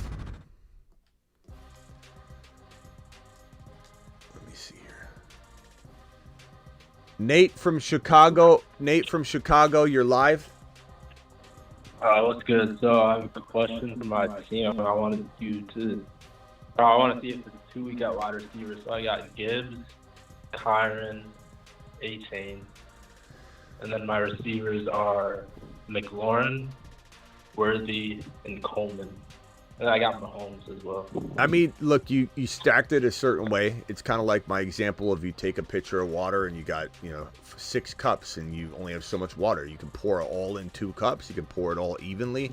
I don't think you did anything crazy. The difference is, can somebody do what you did, go find a waiver wire or trade waiver wire guy that fills up one of those cups that are not full, higher, and then all of a sudden you got so much water that when you pour it all back into the original pitcher, it overflows the pitcher, right? That's the whole analogy of how do you turn a team into something you couldn't have drafted. That's how you win a league. So the question is, the question is, are you going to be able to do that or not with this move? We'll find out. I think it's a good strategy. I personally like, you said you had Coleman, Worthy, and who is your wide receiver one? McLaurin. Yeah, I like Scary Terry is a really crafty, like high-end wide receiver too. But if you have 2 versions of him, like you have Tank Dell and a McLaurin, like 2 very close types, then it's even better. But look, Worthy could be a phenomenal player this year. I think it's crafty, but you do probably need to land something on the waiver wire to just give yourself a little bit of ability to score a tiny bit more at wide receiver, be a little more consistent, and then it's could be game over. I love your running backs, quarterback. I mean, I got Ozunze on my bench. Oh yeah, that's great. Yeah, I like it then. Let it ride. It's really good, bro. For sure. All right, that's all I want. All right, later, bro. Appreciate you. And Silver Rapture, this is going to be a tribute to Silver Rapture right now. He just dropped a $10 holler. Silver, you can't choose the Keon Coleman clip because it's already got full sponsorship, but even off this $10 holler, because Silver Rapture is the longest running follower I have in the live chat right now, and usually, unless Alex Cruz is in here and they're kind of tied for being like patient 5 and patient 6, really overall. Those guys, Alex Cruz and Silver Rapture, have been with me longer than anybody that I can identify in the channel that's still here. You know, like my 2 of the top 10 guys. And don't ask me why the other 8 left. Actually, sadly, 2 of them passed away, which was really sad. Anybody remembers Nick? Remember Nick would always ask me to ring the bell? He passed away. But Silver Rapture and Alex are 2 of the long time followers I've had. And so, Silver, you get to choose any video you want. I'm going to put your name on it. Sponsorship by Silver. So you tell me what you want, pal. 10 team, 2 QB start, 3 QB max. Okay. 10 team, 2 QB start, 3 max. So super flex. They undervalue QBs because there are always a couple available. Hertz, AR5, great QBs. Walker, Zamir, Tyreek, MHJ, Keon, Neighbors, Flowers, McBride. Do I need to upgrade my running backs? I would, but you don't need to. But I would. I'd take, and I know you're a Raiders fan. I would take Zamir and Flowers and try and upgrade Zamir a tiny bit. You know, wonder if you could get Jacobs. Hey, he's a former Raider, so maybe you could get on board with that. I like that idea. I don't mind Walker. I really like Walker, so that's okay. Would I be tempted to move Neighbors just because it could be a inconsistent year and he still got good trade value? So maybe Neighbors and Zamir, or Neighbors and Walker. If you want to keep Zamir and you're just like, I want to be a part of this no matter what. And I like Zamir. I just don't know about the offense. But if you were to upgrade Walker and Neighbors into a Kyron type of situation, I'm all about that personally. And if you can't do that, your team is so good, you could just wait a week. Silver, let Zamir gain some value, let Walker establish himself, let your bench do something. But like Flowers, to me, that's somebody that I would be very interested in moving, because I don't know how consistent Lamar is going to make him. He's never had a top 25. Which Marvin Harrison video though, Silver? The Lion King one or the Eating Footballs one? So let it ride, Silver. It's a solid squad for sure. I don't think there's any reason to make a move unnecessarily. Mark, I appreciate your super chat here. I'm coming for you. Marty, I'm coming for you. And Lucas, I'm coming for you. Appreciate you guys. I got you right here on screen. I'm coming for you next. Let me answer this call. John from Utah, as quick as you can, pal. What can I do for you? So I drafted today. I went wide receiver, just to mix it up. I got Kyler, H.N. Jacobs, Lamb, Wilson, Kenneth Walker, but I want like a Josh Allen. Would it be worth like trading Kyler and Walker to go get like Josh Allen or Mahomes? Kyler and Walker for Josh Allen or Mahomes. Kyler and Walker. That's tough. Read your team off one more time. So starting at Kyler, H.N., Josh Jacobs, CeeDee Lamb, Garrett Wilson, Kincaid, and then Walker. So Walker is your third running back. Kyler and Walker is pretty good, but I will say this, man. Who goes into Walker's spot if you trade him? Because what ends up happening is you judge the 2 for 1 and you say no to it. But at the end of the day, is Mahomes and the player you're plugging into that Walker spot better by a landslide? If so, then you have the ability to overpay a little bit maybe. And Josh Allen and Mahomes are league winners. So who do you have to plug in? So the bench is JSN, Jaden Reed, Mostert, Christian Watson, Jerome Ford, J-Mo, and Wright. Sorry, one more time? JSN, Jaden Reed, Raheem Mostert, Christian Watson, Jerome Ford. Yeah, J-Mo, you got and so Jalen much Wright. talent there. I'm going to go ahead and say make the move, and then you get to plug in one of those guys. Those are all really good. J-Mo's really good. Mostert, you probably start week 1. I think you need to, just to see what's up. Okay. Yeah, I'd probably do that. So a little bit of an overpay, but like, I mean, I think those quarterbacks are going to rule the world, bro. Is it 6 points per TD pass? It's bang my knee I think again. so, yeah. Then think so. You got to know. Go look it up. But yeah. All right. John from Utah. Later, bro. Yeah. He's making trades blind. He didn't even know the scoring. I think so. I don't know. There might not even be a QB position required. But should I do the trade? Oh, bro. Lucas, should I trade Corum for Ladd or D-Hop? No. D-Hop and Ladd I don't want, to be honest with you. Maybe I'm wrong on that. Maybe I'll eat my words. Big deal. I won't even care. If I'm wrong, I won't care. I'd rather just take the gamble. 5th pick, and look, I'm a believer Kyron's the guy, but I want that. That could lead to a trade for Kyron. If Kyron gets banged up or has a slump, I'm going to be calling the Kyron owner because I got Kyron or Corum. 5th pick, 12-team PPR. Looks like Hill will fall to me. Go with him or draft Brees instead. Strategy on both. You got to Marty, go watch the show last night. There's no way that I can answer this question without you watching that show and doing what that show tells you to do. Because I don't know what the running backs landscape looks like. If the running back landscape is going to be bleak in the second round, you got to go Brees Hall. If you're going to get Achane or Kyron or Barkley in round 2, then I go Tyreek Hill. You know, you just got to answer. That's basically what the video is about. But go watch it. But that's my answer to you, is that if you think you can get Hill with Kyron or Achane or Barkley, dude, smash it. But if you can't, you're better off going RB than going wide receiver and not getting any RBs and then having to force yourself to draft a Rashad White as your running back 1 in round 2, 3. You know, Mahomes, Gibbs, Achane in 3 leagues, 11th pick in each. Mahomes, Gibbs, Achane. I love it, bro. I'm doing this over and over and over. And I love having Tank Dell, Rashee Rice, Worthy, and crew as my starting wide receivers. I'll take Tank Dell, Rashee Rice, and Worthy, and Coleman as my starting wide receiver stable any day of the week. And let everybody say what they're going to say. I don't care. And Bijan and Kyron, Bijan and Achane. I draft that back-to-back all the time in rounds 1 and 2. And I don't apologize to anybody. Not to anybody. All right, Silver Rapture is going to be the man with the plan. Silver is the first one on the Brees Hall video. Get Brees. Oh, wait. Hold. Brees Hall is 8 foot tall. He will always answer the mother freaking call. Don't let him fall. In the third, don't stall. Just give Batman the freaking football. He's Brees. He's Brees. He does a whole of a job.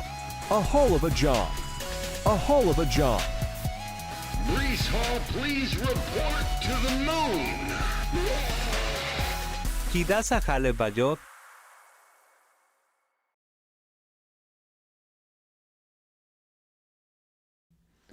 Congrats on having one of the 2 spots on that video, Silver. You deserve it. Brees in the third would be crazy now. I know.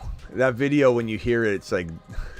listen to the video. Listen to the words of this video when we made it. Brees Hall is 8 foot tall. He will always answer the mother freaking call. Don't let him fall. In the third, don't stall. Just give Batman the freaking football. He's Brees. He's Brees. He does a whole of a job. A whole of a job. A whole of a job. Brees Hall, please report to the moon. He does a hell of a job. In the third round, don't stall.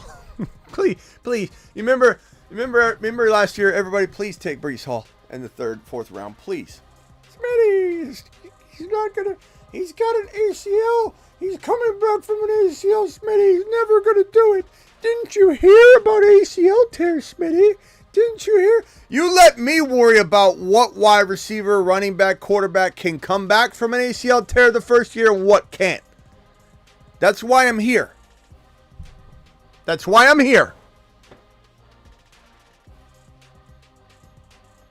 There are handfuls of Saturn, Mars, and Moon men, but only 7 can become supernovas. I give you the 7 best picks in fantasy football. They are the 7 supernovas. The 7. The 8. Supernovas. The 7. 8.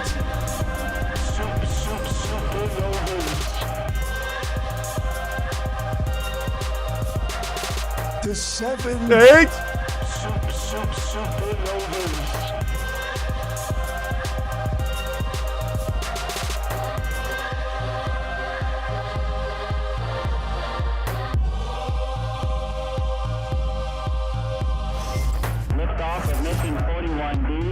first flight of the orbiter Discovery, and the shuttle has cleared the tower.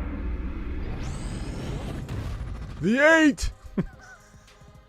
I don't know if the 8's gonna have as good of a ring to it. The 10! I want to keep it low. I want the elite of the elite to be in under 10. And I think I want it to stay 8. The 9! The 7 has such a nice ring to it. The 7! I don't know. I don't want to change it, but we have to. I just can't leave Gibbs out of it. And then in future years, it's going to stay the same. In that the video will change, but the 8 will pick 8 from the Saturn, Moon, Mars men, and probably do it near the start of the season like we are doing it now. Chris with the Chris with the super chat, and then Alex with 1, and then Zerb dropping a super, then Hoosiers dropping a super. Appreciate you all coming in strong. You guys absolutely rock. Hoosiers, thank you, pal.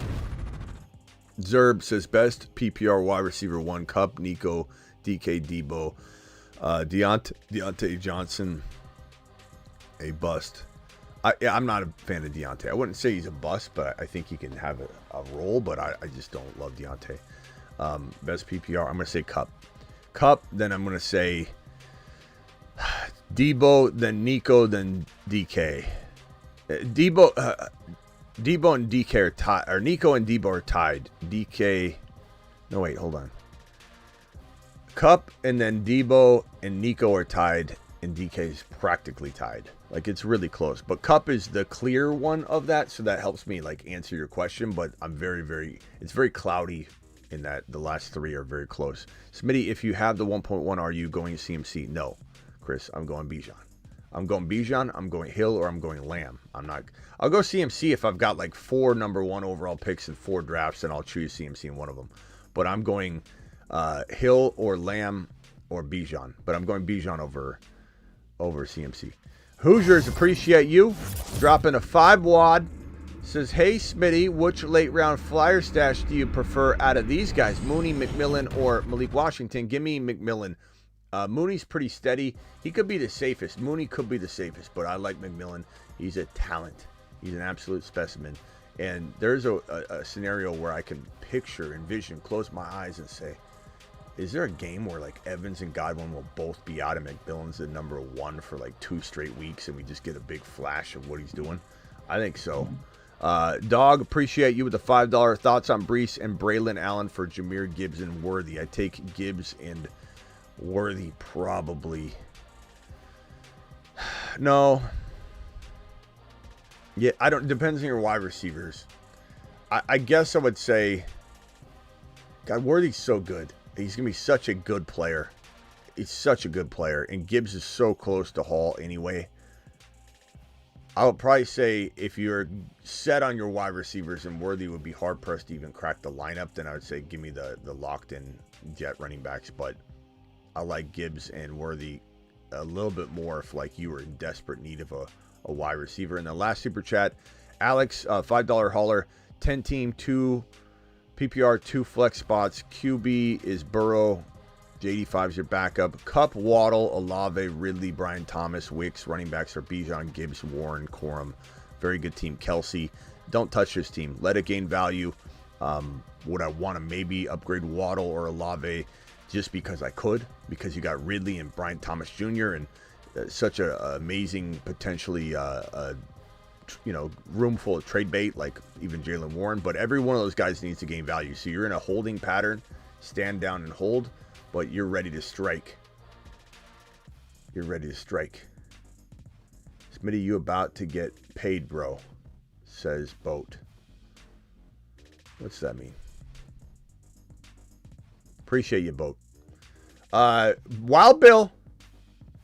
What's up, Wild Bill? Hey, what's up, brother? What's going on? Yeah, what'd you say? Hey, I just wondered, this draft tomorrow, that's still going on to the keeper thing there on the Patreon? Yeah, not a keeper draft, but yeah, it's the Patreon League draft is still going on. I don't know what I don't know what we're gonna do. Some people aren't clicking the invite links. I'm gonna have to send some invites out to some people that are in some of the Instagram group chats that we have and Patreon. You know, I'm just gonna be like, hey guys, DM me if you want in and you're not in the league. But pretty much everyone in Patreon's been sent an invite, and they're not all accepting it. So we're drafting at 1 p.m. That's why we delayed it, because people just aren't checking their messages, or I don't know what they're doing. But we delayed it, but we're gonna go at 1 p.m. Eastern. It's still a go, and it's gonna be a good time. It'll be live streamed. I was gonna stagger the drafts, but we're just gonna do them all at once, and I'll show all the draft boards at the end, and that way we can look at them. But I don't know that we're gonna have each one of them. It's just gonna be too long to draft out one after the other. But it'll be fun, because we're still looking at the draft boards and take a look at everybody will get their screen time that way. But, no, when I looked on there, it said it was like you're only drafting 8 players. Is that correct? Yep, drafting 8 players. It's 4 starters and 4 bench players. It's 22 owners in each league, and there's 6 leagues. And so basically, in round 1, there's 22 picks. So it's almost going to be like treated like a super flex in a way, because 22 quarterbacks could go in the first round. Or someone might punt quarterback if they've got a late first round pick or semi-late and go. So what's your strategy on that? I don't know. I picked it so that nobody had inside lead on anything. It was just going to be cool strategy. Like if you take, let's say you take Bo Nix or something as your starting quarterback, and you're gonna be a little bit more stacked everywhere else. So it'd be might be advantageous, but hard to say. I don't know. You could get screwed out of your QB. Will someone go QB? I don't know. I don't even know if that would be advantageous, though. But somebody might. Okay. Who knows? Who knows, man? No, there's no defense or kicker, right? Nope. Just 1 QB, 1 running back, 1 wide receiver, 1 tight end. And then 4 bench spots. You can do whatever the hell you want with them. Oh, okay. And then the winner of each of these 6 leagues, so 22 people in each of the 6 leagues, the winner of each of the 6 leagues gets into the Dynasty League, assuming they keep their Patreon all year. If they don't, they still get to play in this league, and it'll be fun. But the winners of the 6 leagues go into the Patreon, and then I might do I think I decided on doing like 3 more spots will be wild card teams. So the highest scorers that didn't win out of all the leagues will also get in, and then I'll do some giveaway, or we'll do some like, hey, I'm gonna drop some random thing in the Patreon for someone to grab another spot, and then the next month I might do another one. Just nice way for someone to get a spot in that randomly. Yeah. I mean, that'd be cool. Yeah, definitely. All right, Wild Bill to the moon. Anything else, bro? No. Hey, just thank you for everything. I really appreciate it, man. Hey, appreciate you, bro. Appreciate you. All right. Have a good night, my Wild man. Bill to the moon. Wild Bill, you want a drone flight, don't you, Wild Bill? You want a drone flight. All you had to do is ask. You don't have to, trick me. Absolutely, man. I'll take a drone flight. Who doesn't want a drone flight? Wild Bill. Absolutely, man. Wild Bill. Mad Cap. Hold on, Wild Bill. All right, watch. I'll put it on screen. Thanks, Wild Bill. Appreciate you. I appreciate it. Thank you so much. Yeah. Let him cook.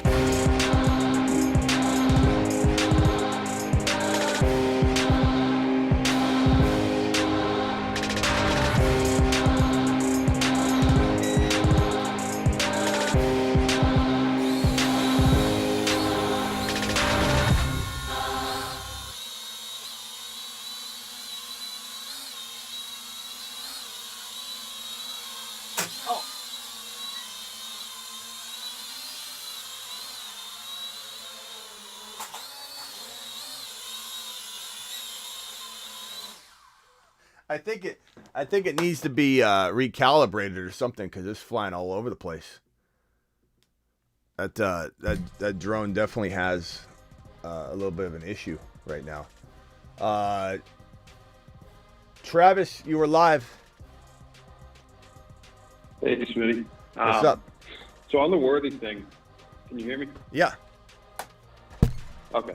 On the Worthy thing, I obviously like the Kansas City offense. How do you see it shaking out in terms of how the ball's going to go around? What's the ceiling on Worthy? Could you see him crack a top 10 wide receiver, or do you think he's more of a good wide receiver 2, wide receiver 3 flex type guy for your lineup.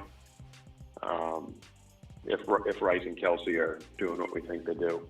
You know, it's tough just to kind of clarify that. But. Yeah, tough to say. I mean, I think, 1,000, 1,100 total yards. He's going to run and get some end arounds and some, Deebo Samuel wide back looking touches. Even though he's not like built to be a running back. A lot of people think Deebo Samuel's wide back means like just up the gut taking carries, but I think a lot of people mischaracterize the wide back role with a running back, because Deebo actually was wide back for a while, that breakout season, and then he actually converted to running back because all the running backs went down. So people just kind of thought that was wide back.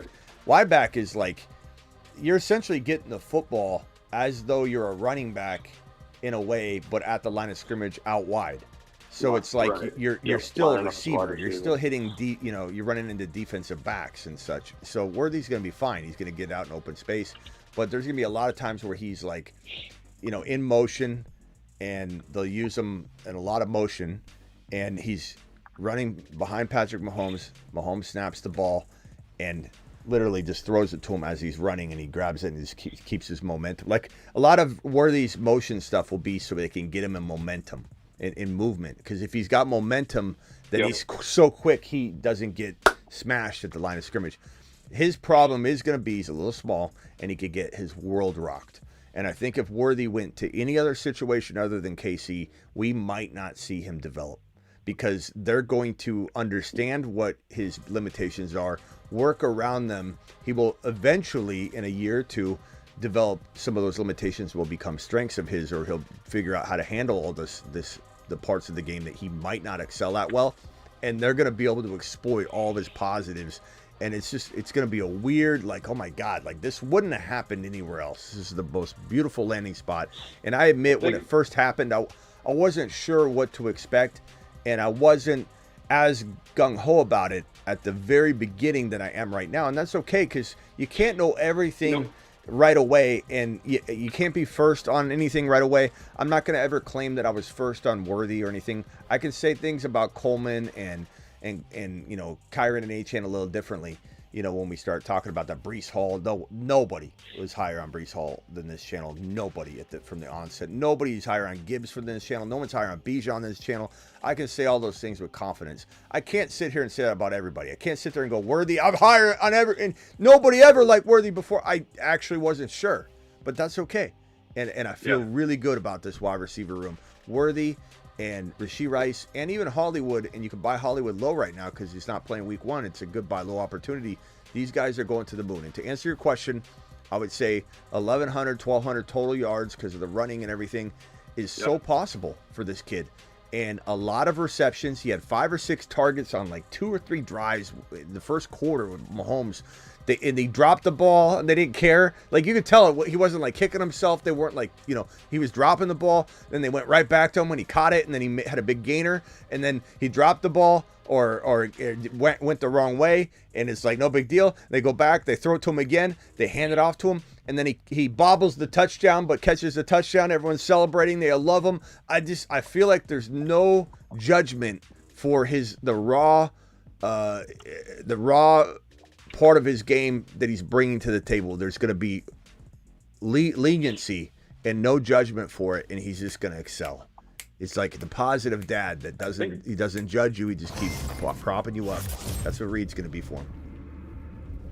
And I think I actually am more confident knowing that Rice is probably playing the whole year, because they're 2 very different players, and I know it could take away some overall targets in certain games, but having more talent on the field, I think, is actually better for a Worthy. Where if he's the only guy out there, he's still hard to stop, but they can really focus on him. So I could be wrong, but I actually feel a little bit better having Rice out there. No, it's good. There's so much. Like if Mahomes is going to throw for 40+ touchdowns, you don't want it to be just Worthy. There's so much touchdown production to go around. You want Mahomes throwing. If Mahomes only had Worthy and Kelsey, he might have a season kind of like last year where he throws for 27 touchdowns, doesn't rush for any. The team's kind of not in good motion. You throw 2 new wide receivers into the mix, Now all of a sudden Worthy, instead of having maybe 905, might have 1112. And it's just going to be efficient, and there's just nothing anybody can do about it. They can't stop it. Casey's on a mission, and you can say the refs are in their pocket. It doesn't matter. Okay, I'm not going to argue with you that they get some calls, but I'm here to not judge that or try and explain that. I'm here to tell you the KC Chiefs are probably winning a Super Bowl. Mahomes gets his 3rd straight Super Bowl, and we're in an argument state all offseason long about who the GOAT is at quarterback, because everyone's going to say it's Brady. Has to be Brady. Brady has more rings, but someone's going to have a good argument, and I might be one of those people that says maybe he's not past Brady, but he has 3 straight Super Bowls. He's done it, and he's young. He's got his whole career ahead of him, and that aspect of it alone, having his whole career ahead of him and already being where he is, makes him, in my opinion, at least tied for the GOAT once this happens. I'm not saying now, and it's going to sound, everyone's going to argue right now, oh, Brady's the GOAT, what are you talking about? I'm not saying that right now. I'm saying we get in the DeLorean, we go into the future, he wins a Super Bowl in 2024, and then we're in the offseason of 2025 where this man has done what no other quarterback has ever done. So is Brady. He's done stuff no other quarterback's done. They both have at this point, and they're both hard to measure, and it's like, I just think we're going to be in that world where it's going to be, we're going to be talking about Mahomes from an entirely different perspective next offseason than we are right now. Yeah, for sure. He'll be right on that road. And Yeah, right. I'm a little biased on Patriots fan, obviously. Yeah, I mean, but do I think he'll be past he'll be him? right No. on the road. Be right there. And all he has to do, and it's hard, it's easier said than done. But if he just keeps doing what he does for another 6 to 8 years, he could very easily pass him. Well, but my argument is going to be he doesn't very easily pass him. He's equal with him after he wins 3 straight. And I don't think anybody. Numbers, you know? Yeah, I don't think if you want to argue numbers or count Super Bowl rings, or that's one thing. But you could also look at it from the perspective of what he's accomplished at such a young age already makes him more talented than any quarterback that we've really ever seen. And so there's just different measurements. If we're going to go off numbers, I'm not going off numbers. I'm not trying to count anything. I'm trying to say, is he literally at this moment in time better than any quarterback we've ever seen? Like, are there certain accolades he hasn't got yet? If you're just going off of, hey, how many Super Bowls do you have? That's a different argument. But I think once he wins 3 Super Bowls in a row, if he does, there's going to be a debate in my mind, and you'll see the debate stronger. Right now, it's going to be there's no debate because he hasn't done it yet. But if he does it, we're going to have a situation where we're starting to say, but is he better? If he did what he did already, is he better then? Like, is he the best QB we've ever seen or ever will see? And the accolades will come, or if we're measuring sticks, you'll be able to measure eventually his stick is bigger, and that could come. But my debate would be, he's so good right now at a younger age. How is he not the GOAT? How is it, if he's on the track already and he's going to pass everybody, like, how is he not currently the GOAT? That's what my argument's going to be. And I think they're going to be neck and neck. And I think it's going to be such a fierce debate between people that's going to piss off Brady believers. Okay. It's going to piss off KC Chief believers.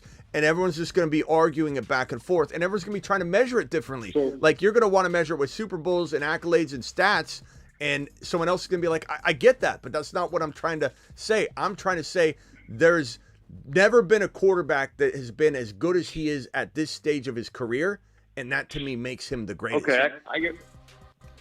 So basically, to summarize that, what it will be, it's his to lose at that point. In other words, like, he's there.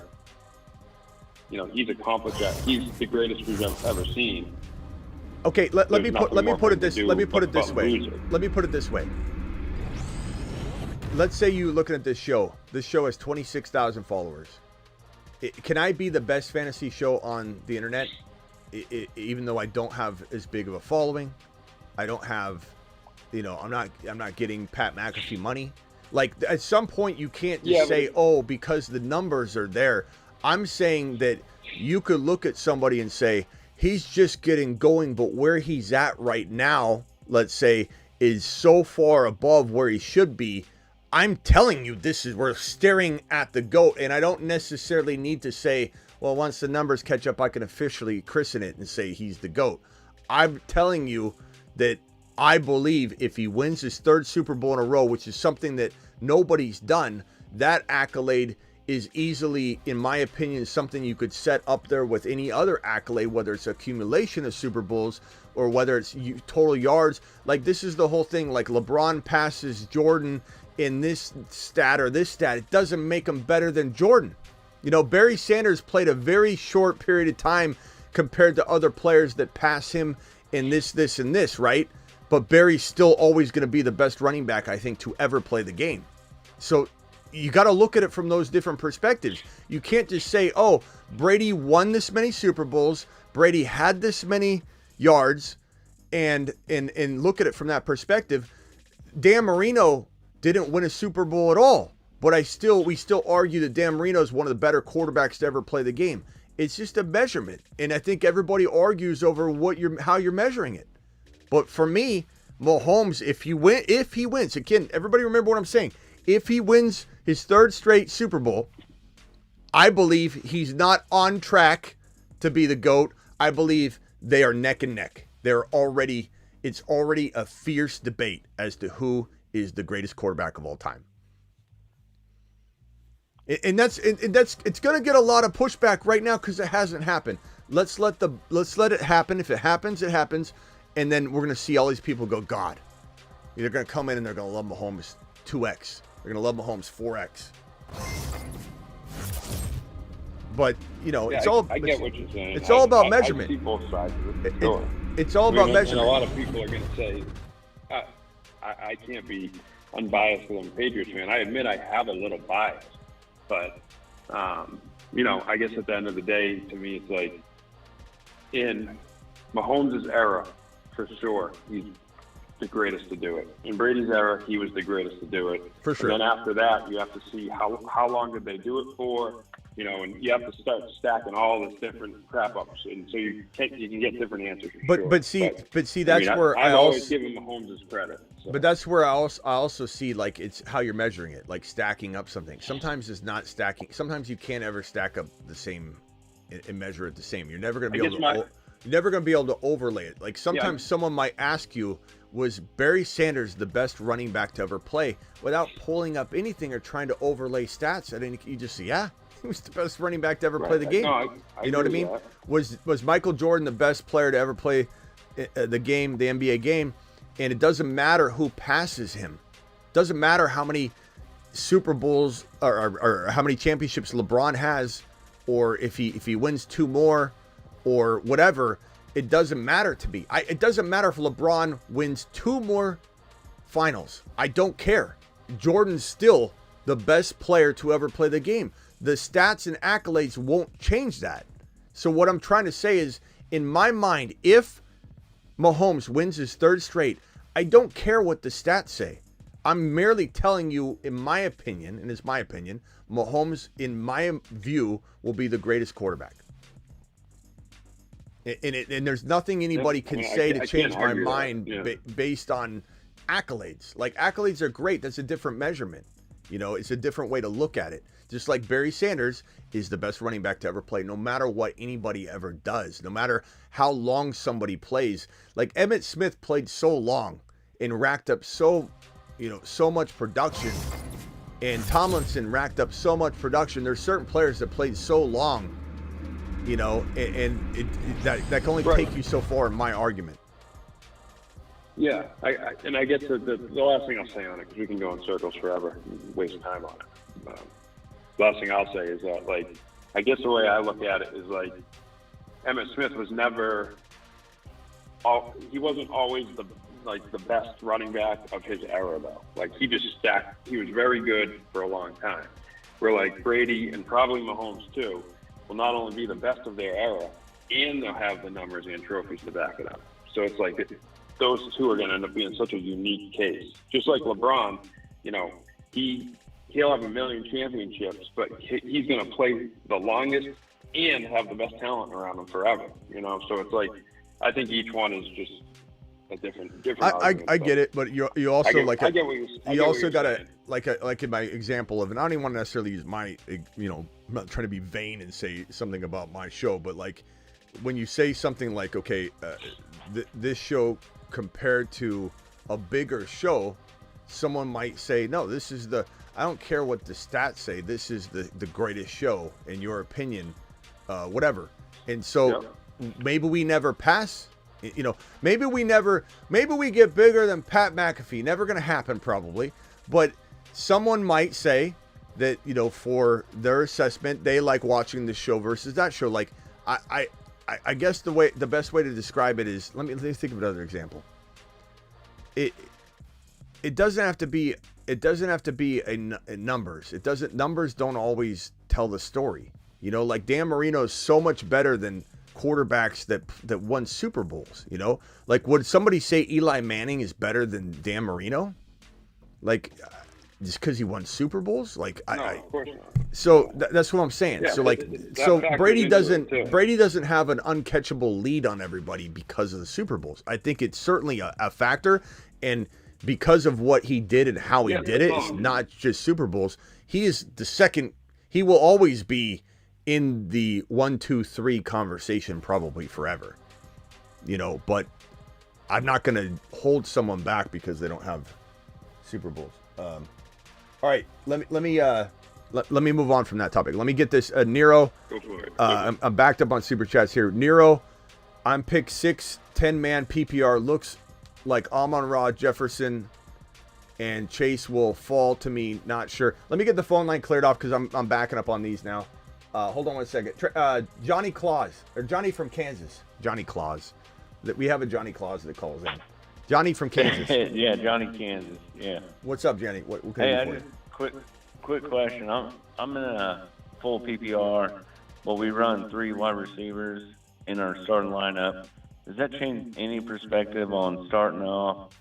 I love RB, even in this league, but because I feel like running backs are so slim to none, and I feel comfortable taking some late flyers on wide receivers. Well, Does that change anything? almost every league out there goes wide receiver, 3 wide receivers. So like that, yeah. It's not like I'm not accounting for that in the content. You know what I mean? Well, plus the flex. Yeah, but that could be a running back flex. That could be, you know. So I'm not. My advice is not geared toward 2 wide receiver leagues, really. You know what I mean? Like it's sum total, it encompasses everything. So like, yeah, some people will say, well, what about 3 wide receiver leagues? Like, do you think I'm really coming out here and delivering all this content, assuming that someone's only starting 2 wide receivers? You know what I mean? Okay. Oh, that's fair. I'm not saying that toward you. I'm just saying, like, when people ask me that, I'm like, of course it incorporates that. But what's more important, Johnny, is not what your lineup requirement is. It's what your league's going to do on draft day. And only you can know if running backs are going to get scooped up in round 2 to the point where you're drafting a Rashad White where you don't want to draft him because you're scared to death and won't have RBs. If you can get it, just like my video last night, and I made that video for a reason. If you get Achane, Kyron, Barkley, or even maybe an ETN in round 2, then I'm completely fine with going wide receiver. And yes, you might be putting yourself in a little bit better spot in a 3 wide receiver league if you can accomplish that. Balance is always kind of better if you can get away with it, if all things are equal. But the problem is with this year in particular, or not the problem, the good thing is that you literally have such a deep wide receiver. Well, you have a deep running back, wide receiver, quarterback, and tight end pool this year. It's never been deeper across all positions. I'm seeing so many more receivers fall that I consider capable of being guys that can carry me at wide receiver 1, 2, 3. Rashee Rice is one of them. Rashee Rice could be a top 10 wide receiver. And Keon Coleman could be an elite wide receiver 3. Worthy could be a really good wide receiver 2. Tank Dell can be a low-end wide receiver 1. So all these guys, to me, put me in a position where I'm then looking at my RBs and saying, I don't think that I'm going to be happy with my RBs if I don't go RB here, or I don't at least go RB wide receiver or wide receiver RB. And I almost know for a fact I'm not going to be that displeased with my wide receiver room if I go RB, where I can't say that about going wide receiver, or maybe even, you know, if I go wide receiver and then I just hate my RB, but I take, like, people are taking Walker in the second round, and I love Walker. I love him, but he doesn't belong in the second round. Just like Dell doesn't belong in the second round. Love both of them, drafting both of them. Both are on the Moon Men, Mars Men, Saturn Men list, right? But doesn't mean that they're deserving to go in the top 15 overall. No, I agree 100%. I mean, I like what you're saying. Yeah. All right, bro. Yeah, wide receivers are so deep, and yeah, I feel you there. But yeah, thank you, Smitty. Yes, sir. Sorry. Yeah, right. Have a good one, bud. Yeah. All right, Travis, hang tight real quickly. Let me try and power through these, and then we'll open the phone lines again. Just hang tight right there. Yeah. Nero, I pick 6. Amon-Ra, Jefferson, and Chase will fall to me. Not sure who to take. Okay, so of these guys, Chase is a higher risk play right now. Chat, can you vote on this for Nero? Nero, you still here? Can we get a vote on this? What player do you like better, considering the Jamar Chase risk? Or is anybody saying, give me the risk? We just saw, Lamb was going to, and Lamb's, it's easily Chase could be signed tonight. And we're doing a breaking news show. But will he be injury prone? Will he be ready for week 1 by the time this ends up going down? There's a lot of risk involved. Every day we get closer to week 1, the more likely there's a problem, even for week 1, for Chase to hit the field. In all my mock drafts, Kyren and Gibbs gone on the way back. Achan 41, should I grab or get ETN Pacheco? If Achan is, I'm still drafting Achan. I don't care. Like, you're getting him in the 3rd round, at least. If his ADP is really far down, make sure you're grabbing him in the 3rd round for sure. Don't try and wait and push it to a very bad ADP if he's ranking low. But I don't even trust that, bro. Take Achan in round 2. I have no problem with that. And if you go, let's say, St. Brown or Chase or JJ, and JJ's so tough because I go back and forth on whether he's priced just right now or not. And if he's not, it's not by much. Because I think that, if he was getting 14 touchdowns or something, or 1,900 yards, he'd be going at 3-2 overall.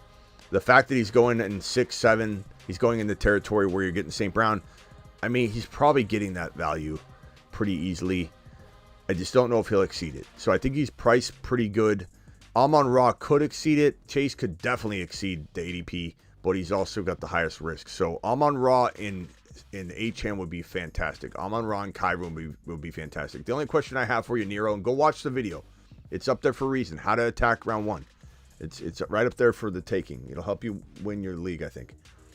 Ask yourself, is it better to go with a Bijan or a Hall and maybe they don't fall, or even a Kyron or a Gibbs in the 1st round and take Cooper Kupp in round 2? I really like Cooper Kupp. He could be a top 5 wide receiver this year, and I kind of think that that's the better approach personally. A 12-man PPR, Mahomes, Hall. Guys, phone line's closed for right now. I know some of you are trying to dial in right now, but it's not open yet. A 12-man PPR, Mahomes, Hall, Javonte, Marv, DJ, Kincaid, Pickens, Terry, Chase Brown, Ford. I folded like a lawn chair. Why'd you fold like a lawn chair, pal? We prepared for this. Javante's not the best second running back. DJ, I don't like. Pickens is solid, but yeah, I don't think you folded like a lawn chair. Marvin Harrison Jr. is fantastic. I don't think you did too bad, bro. I think you just want to maybe upgrade Javonte. Chase Brown's fantastic. Put Chase Brown in the starting lineup over Javonte. You're kind of, I think, misconstruing the lineup here. And you just kind of wait it out. There's not much I would do with this team. I'm not selling Mahomes or Hall or Marv or Kincaid. It's a really decent squad. It's just Chase Brown needs to pop for you. If he doesn't, maybe you trade Pickens and Javonte. You could even explore Pickens and Javonte right now for one bigger, better, stronger player DJ Moore and Javonte for one bigger, stronger wide receiver. Put Chase Brown into the 2 spot. You could even trade. I'd probably pull off 2 trades if it's me. I'd trade DJ Moore and Javonte for Cooper Kupp, and I'd trade Pickens and Chase Brown. Although I like Chase Brown, I almost don't want to trade him. Pickens and Chase Brown for Kyren, Achane, or Jacobs. And someone might say Chase Brown and Pickens for Jacobs is too much. And I'm okay with that too. If you want to just hang out, let Chase Brown do his thing and do the first trade. But you could do 2 of those trades and be like at 8.5 in my view. $10 hauler from Joey. Appreciate you. Joey dropping a wad, my guy. Joey says, like to know what you think of my team 12-man 0.5 PPR. Mahomes, Hall, Pollard, Chase Brown, Nico, Rice, Neighbors, JSN, Adunze, Freiermuth. I like it. The only problem, Joey, that I see with it is that you have Neighbors, who I like, but there's concern that he under-delivers a little bit. Right? Togo says, damn, Smitty, chill. I don't know where you're at in the show, bro. Like, you're clearly not. I don't know what part I'm screaming that you don't like, but you're clearly not live right now. Because I'm fine. he might be 10 or 15 minutes. Yeah, I don't know what. I don't know what he's doing. Someone let him know he's not live. Someone in the chat type, hey Togo, I don't think you're live, bro. Smitty's drinking a wine cooler right now with his feet up. What are you talking about? Neighbors is a guy that's very, very tough to count on, but he's fun to own. And you have one risky share of player like that, it's okay, like, because you got a lot of upside attached to it. But then you throw in the fact that you've got Pollard, who's a risky player. Then you throw in the fact that you got like JSN and Dunze, both risky players, like at least to be consistent.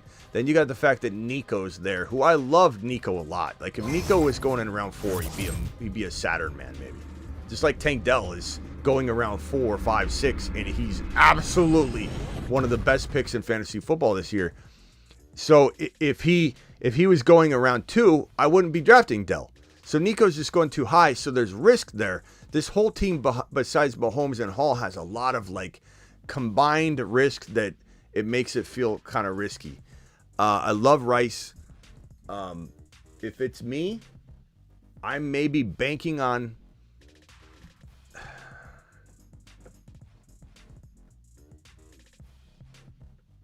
I love Rice. I probably just keep Nico because I don't want you to sell low on him. You already bought him extremely high. I would say trade Neighbors and Pollard for one monster. And then I think you'll be such a different looking team. And Pollard maybe needs a week to gain some value.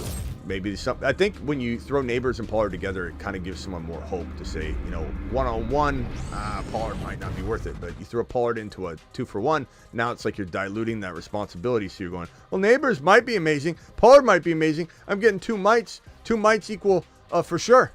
So let's do it. And that's how 2-for-1s work, mentally, psychologically. How to throw this, I thought I'd throw this in there. Bob Greasy won 2 in a row and appeared in 3 in a row.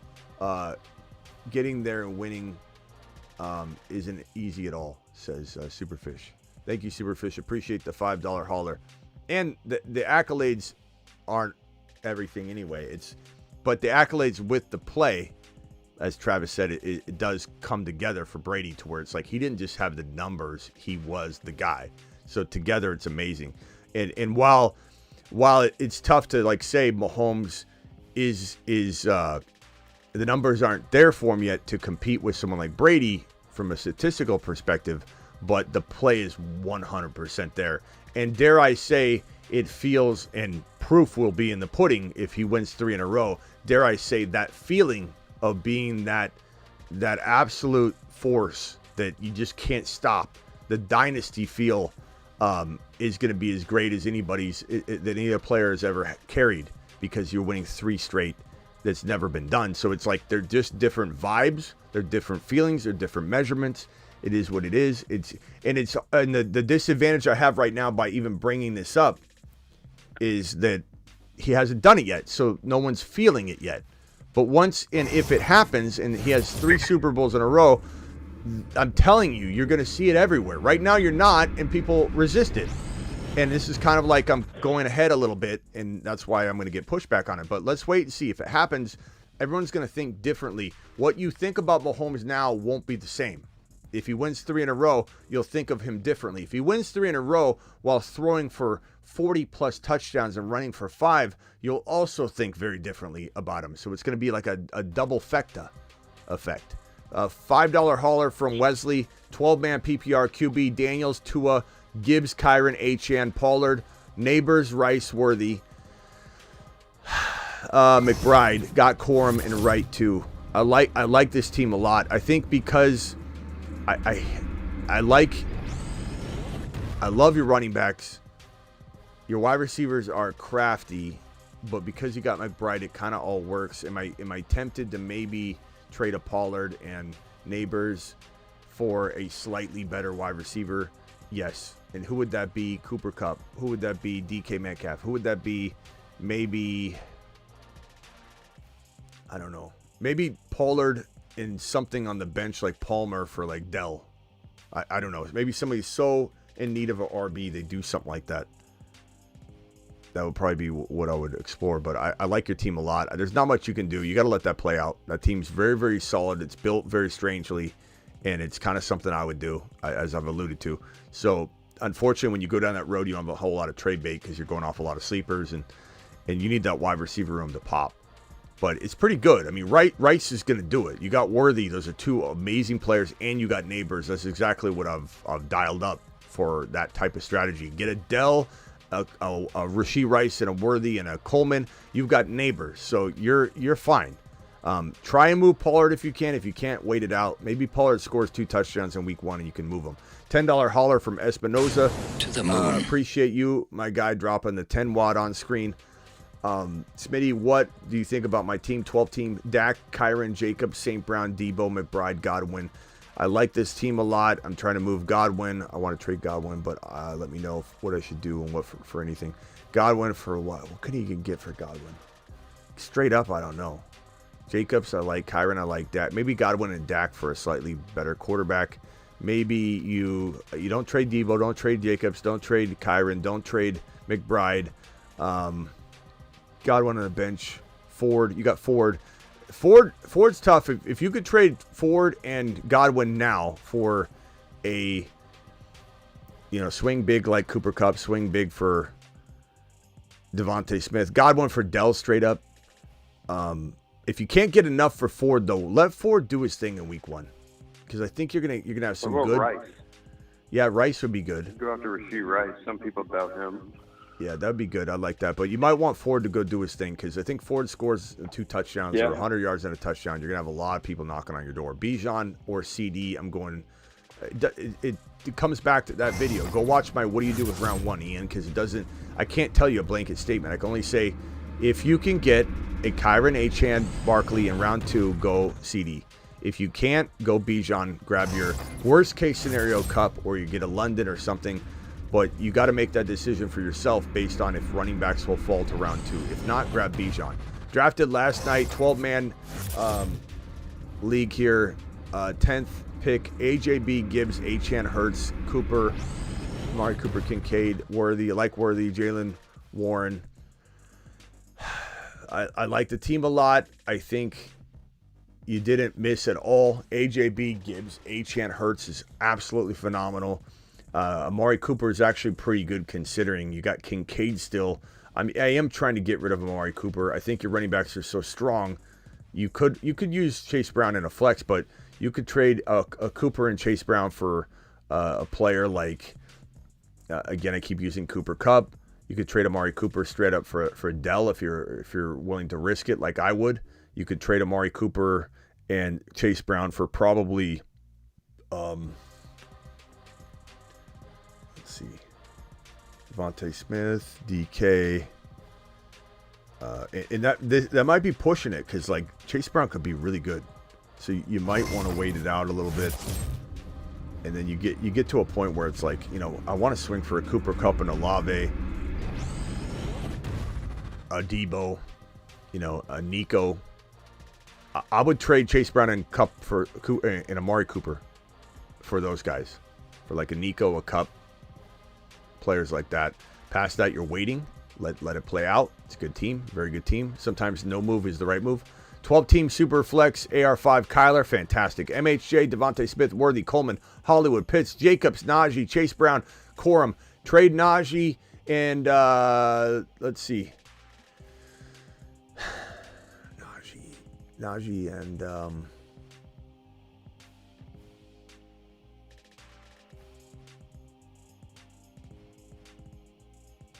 I don't know.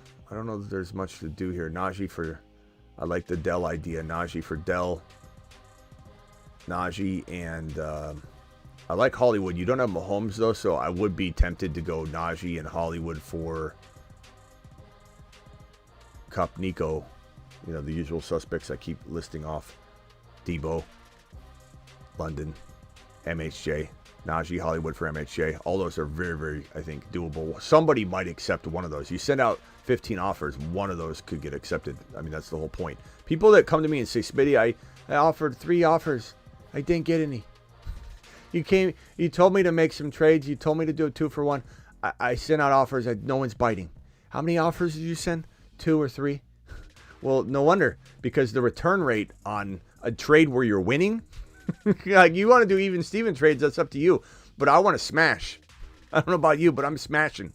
And when I send out trades where I'm smashing, I want to win. And if I send out 20 of them, maybe one comes back. Maybe not. Maybe you got to send 2 waves of 20 offers to get 1 trade. If you're not willing to put in that work, then don't come to me and say no one's trading in my league. Because that's what it takes. It's hard work. It's annoying to a lot of people. And you just keep sending them. But you're going to get like a 10% response rate on it. Or 10% or 5% or 4% acceptance rate. If you're sending out amazing trade offers. Ones that benefit you and have you winning. This next super chat is from...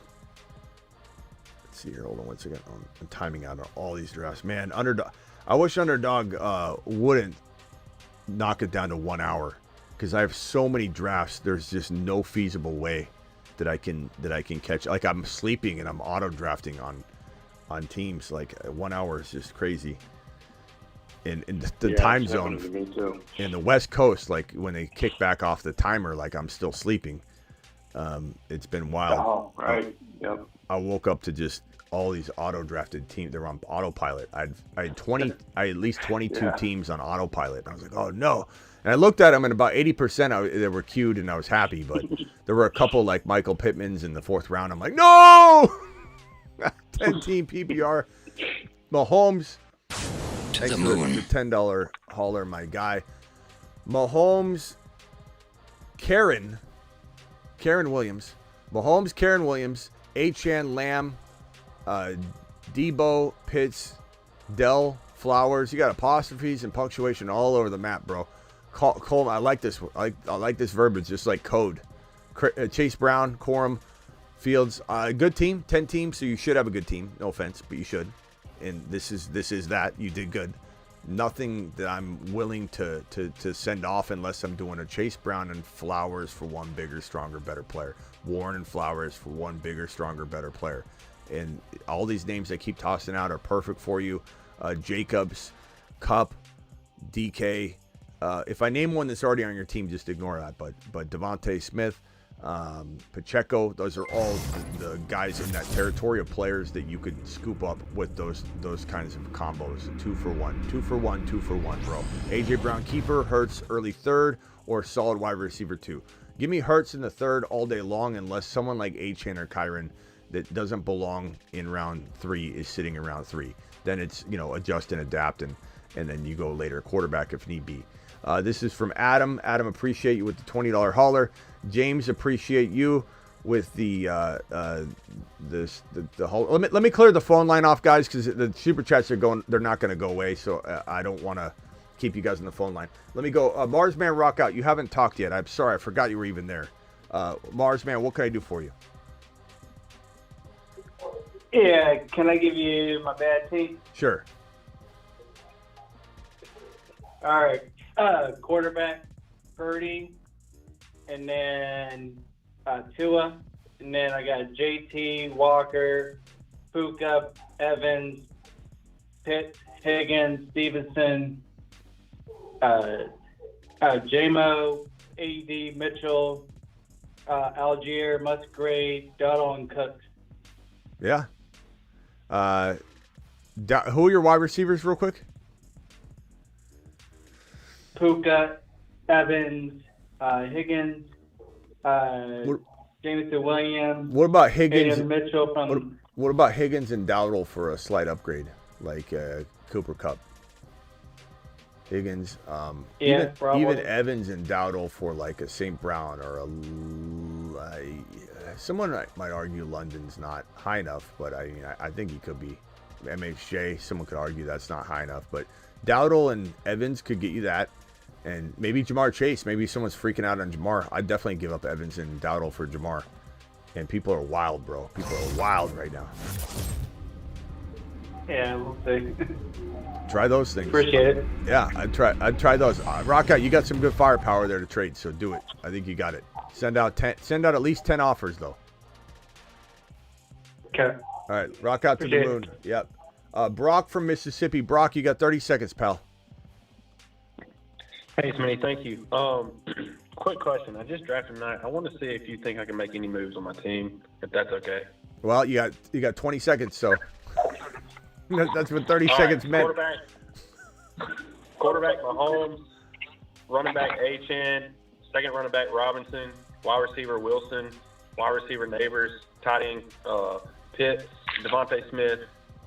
Then on my bench, I got Worthy, Coleman, Harris, Godwin, Brown, Benson, and Chandler. Harris Godwin for one player. Harris Godwin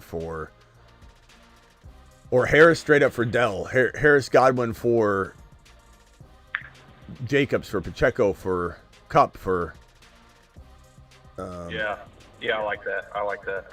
You got Kyle Pitts, you said? I got Kyle Pitts.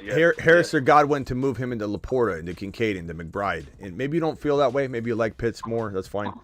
These are all just ideas. And who's your quarterback, you said? Mahomes, baby. Okay, you can't upgrade that. You can't upgrade Heck that. no.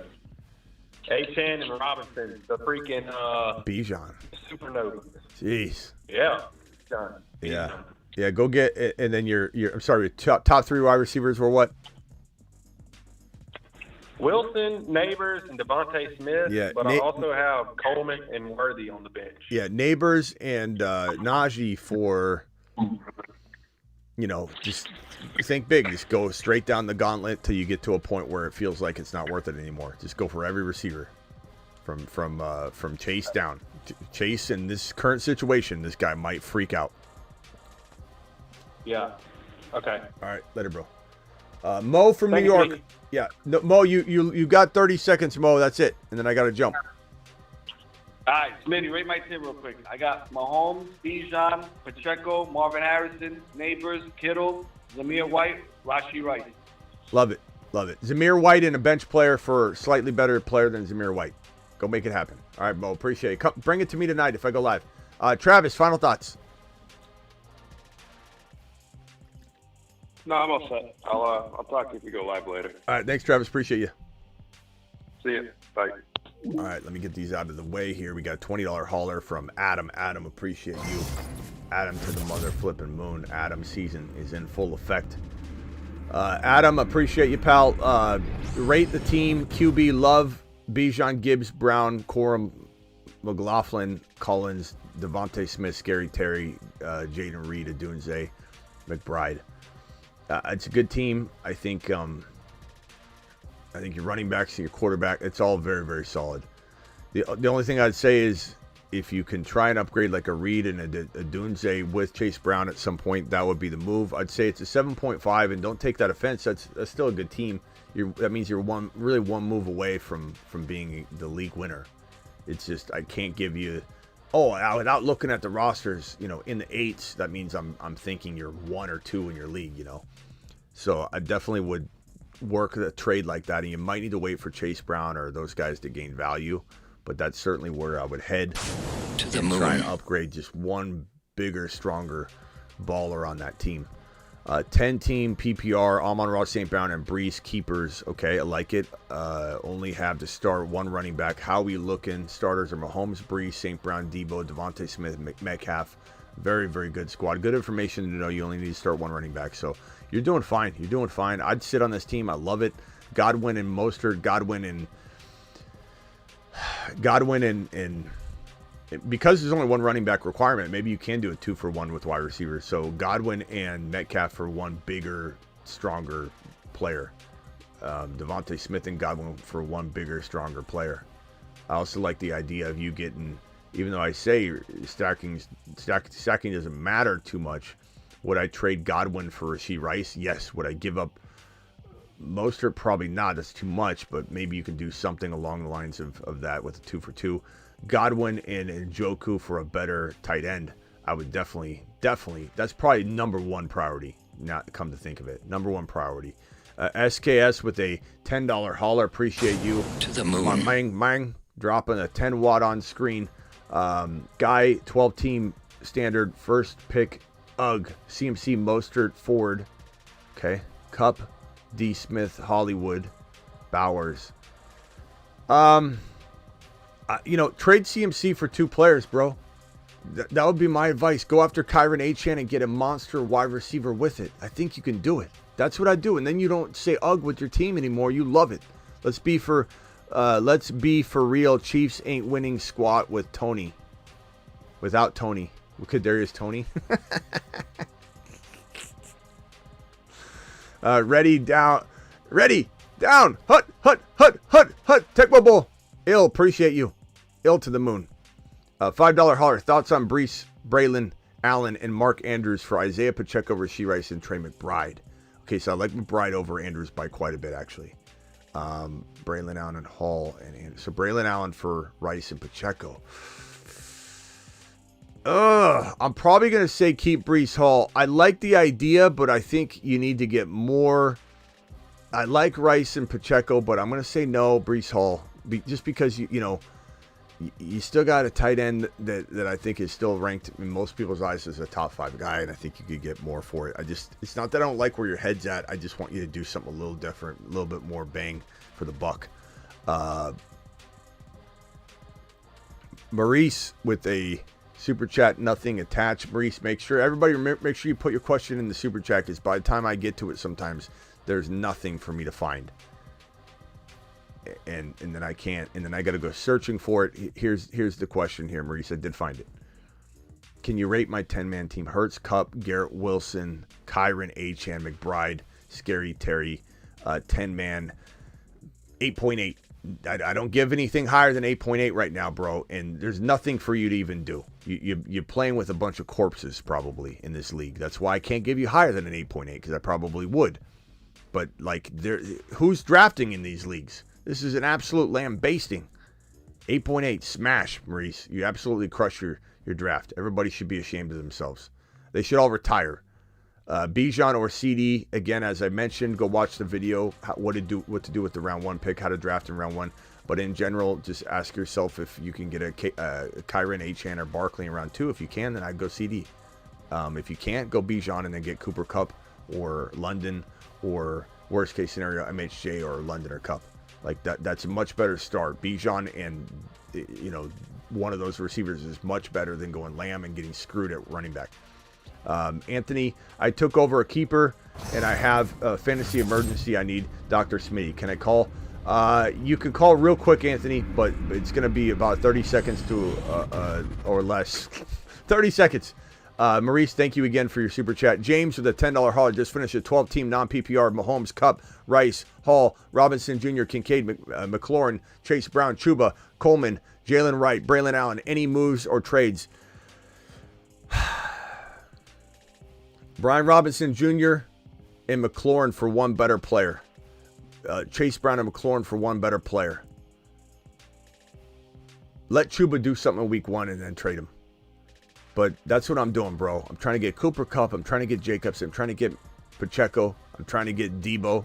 I'm trying to get Collins, Nico Collins, use McLaurin and B-Rob, or Chase Brown and McLaurin to get that done. I'd rather keep Chase Brown, by the way, if I had a choice. If you know what I'm saying. Ricky with the $5 hauler just did my 10-man Grandma League. Bijan, nothing wrong with Grandma Leagues. I have at least one a year. There's just because I make fun of them doesn't mean I don't want to play in them. Just did my 10-man Grandma League. Bijan, Puka, Achan. Okay, Bijan, Achan's fantastic. Puka, Nico's fantastic. Hurts, unbelievable. Rashee Rice, Kittle, Pickens, and Dunze's great team. Am I trying to trade Pickens and Chase Brown, Pickens and Chuba? Yes, I am. For Cooper Kupp, Pacheco, Jacobs, etc., etc., etc. 100%. That's what I'm trying to do. Can't upgrade your tight end or your quarterback. You can upgrade your tight end a little bit if you want to go from Kittle to Laporta using maybe a Jaden Reed or an Adunze or a Pickens. Pickens and Kittle for Laporta. Pickens and Kittle for a potential McBride, or it depends on how you view those guys. Personally, I smashed the hell out of that upgrade, especially Laporta. $5 hauler, 10-man PPR league. This is from Maurice again. Kupp, Garrett Wilson, Kyron, Achan, McBride, and Scary Terry bench. Thomas, is this the same team I just looked at? Kupp, Garrett Wilson, Kyron, Achan, McBride. Yeah, I think maybe you were dropping that because you didn't think I saw your super chat. But bro, that's a fantastic team. That is you're crushing it. Or is this a different team, slightly different or something? Tajay Spears might gain some value coming out of week 1 if he catches a bunch of passes. He's an exciting player, big play potential. If he scores a touchdown, then you got a potential running back that you can trade with. BT, who you could trade later. I'm not saying I'd like to trade BT, but you've got Cooper Kupp and Garrett Wilson in your wide receiver spot. Scary Terry. You can trade one of Scary Terry or BT with Spears. You could trade Chase Brown with BT and try and grab one of those players that I'm listing off over and over, like Pacheco, Jacobs, Cooper Kupp, DK, etc. But what can you upgrade in your lineup? Not much. Hurts, Kupp, Garrett Wilson, Kyron, Achan, McBride. You can't upgrade anything in the lineup. The only thing you're upgrading is Scary Terry into maybe a London, into maybe a Cooper Kupp.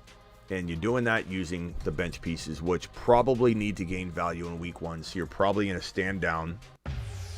Alert. Stand down order in effect. To allow those players to gain value. So you're most likely circling back into the fold coming into week 2 with trade potential. That's what you're doing. So buy low, sell high is going to be very important for you walking into week 2. McLaurin and Brian Robinson for who? Who would be better player? Wide receiver or running back? James, I can take either wide receiver, running back.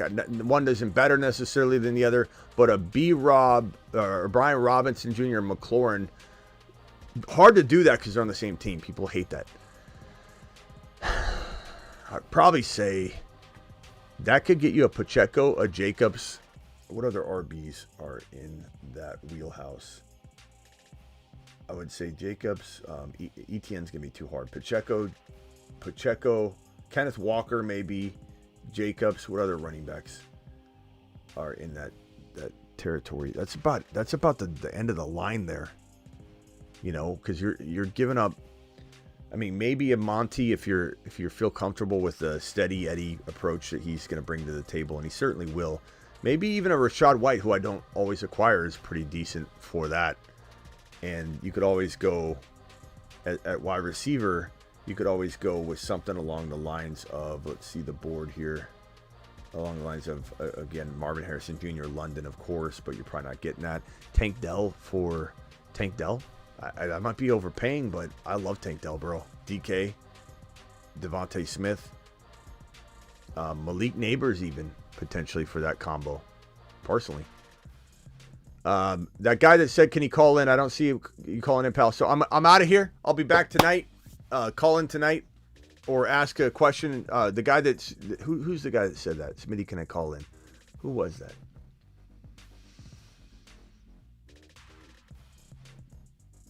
Who said that? Smitty, can I call in? Smitty. Where was that guy? Call in. Where is he? Here it is. Anthony. I'm waiting for you, pal. If you call him before I hit end, I'll answer. I'm only answering Anthony's call. Can I call him tonight? Oh, call him tonight from the 440 from tonight. Okay. Anthony, I'm sorry. I misread that. Yes, you can call him tonight. If we go live tonight, I can't guarantee we will, but I'm pretty sure we will. I'll see you all later. Appreciate you very much. You guys absolutely rock.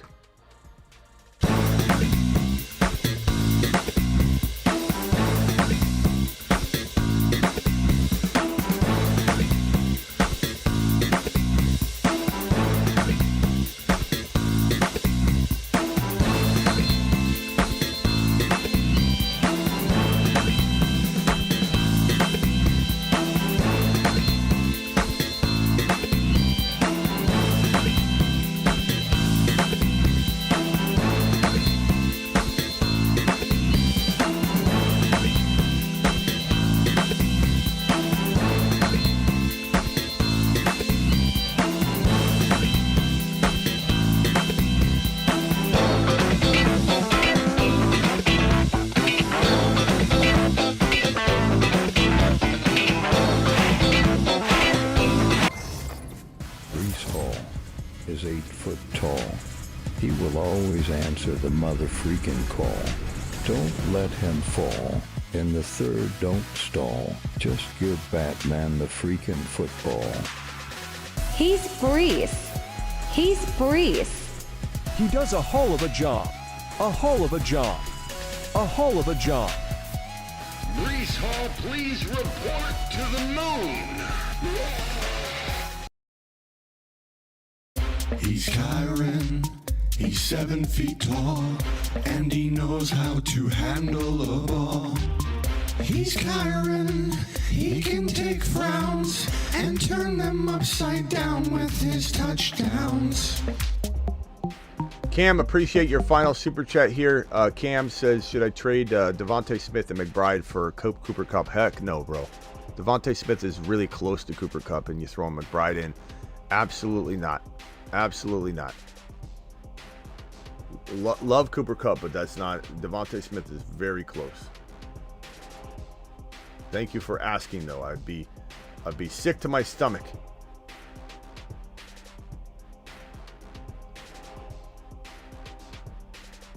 See you all most likely tonight. The link, I'm going to drop the link one more time in the live chat. Make sure you subscribe or sign up on Underdog using this link so you can draft with us. Appreciate you all. See you tonight. Links being pinned in the live chat right now. Join Underdog Fantasy Drafts with me tonight and get those free picks I talked about. And for those that don't know, Underdog Fantasy, promo code Smitty, free pick. Grab this one from Dylan Gabriel. And then we also have this free pick here, Travis Kelce. Grab these free picks. All you got to do is sign up through this code Smitty or the link that I dropped and pinned in the live chat. The link's in the description of the video. They'll match your first deposit up to 50%, or match your first deposit 50% up to $1,000. So if you do the minimum of $10, they give you $5. If you do $500, they'll give you $250. And if you do 2,000, they'll give you 1,000, all the way up to 1,000. Appreciate you all. Hit that link, Underdog Fantasy, promo code Smitty. And don't forget, if you want to get your year-round fantasy football content, don't forget to get on over to... Live from the fantasyfootballshow.com. I hit the wrong button again. Don't forget to get on over to thefantasyfootballshow.com, which is my year-round ranking site. Use code DRAFT to get 10% off. Bold predictions, articles, video courses, trade calculators.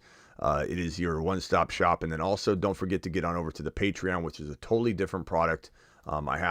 I have a couple things. I have the fantasyfootballshow.com, which is my rankings and content. It's written content. And then the Patreon, which is this link right here. Join my Patreon. This is $10 a month, and it's a live chat experience. It's basically taking our live chat 365, 24/7, nonstop. People just chatting live in 12 different chat groups on Patreon, and it looks a little something like this. If anybody's never done it, it looks like this. There's, you can see the app right here. There's 10 live chat rooms, and you just go in and talk about whatever you want live. Don't forget, our draft is tomorrow at 1 p.m. Eastern. For those that don't have a link yet, you've been sent the link in your DM on Patreon, so go look for it. See you all soon. Appreciate you.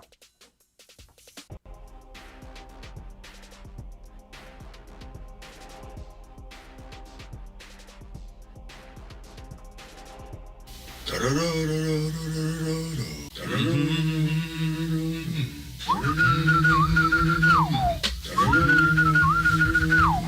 cardinal, A, I'm a cardinal. I'm a cardinal, A, I'm a cardinal. I'm a cardinal, A, I'm a cardinal. I'm a cardinal, A, I'm a cardinal.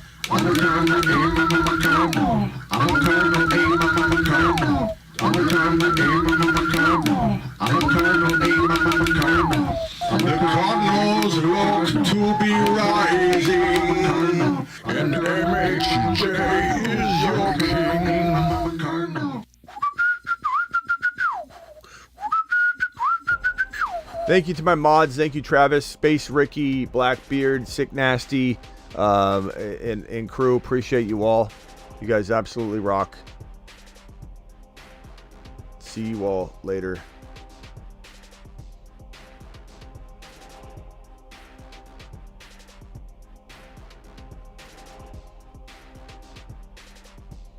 Thank you, Terry Roberts and Kenny Powers, too, if you're out there. All right, deuces.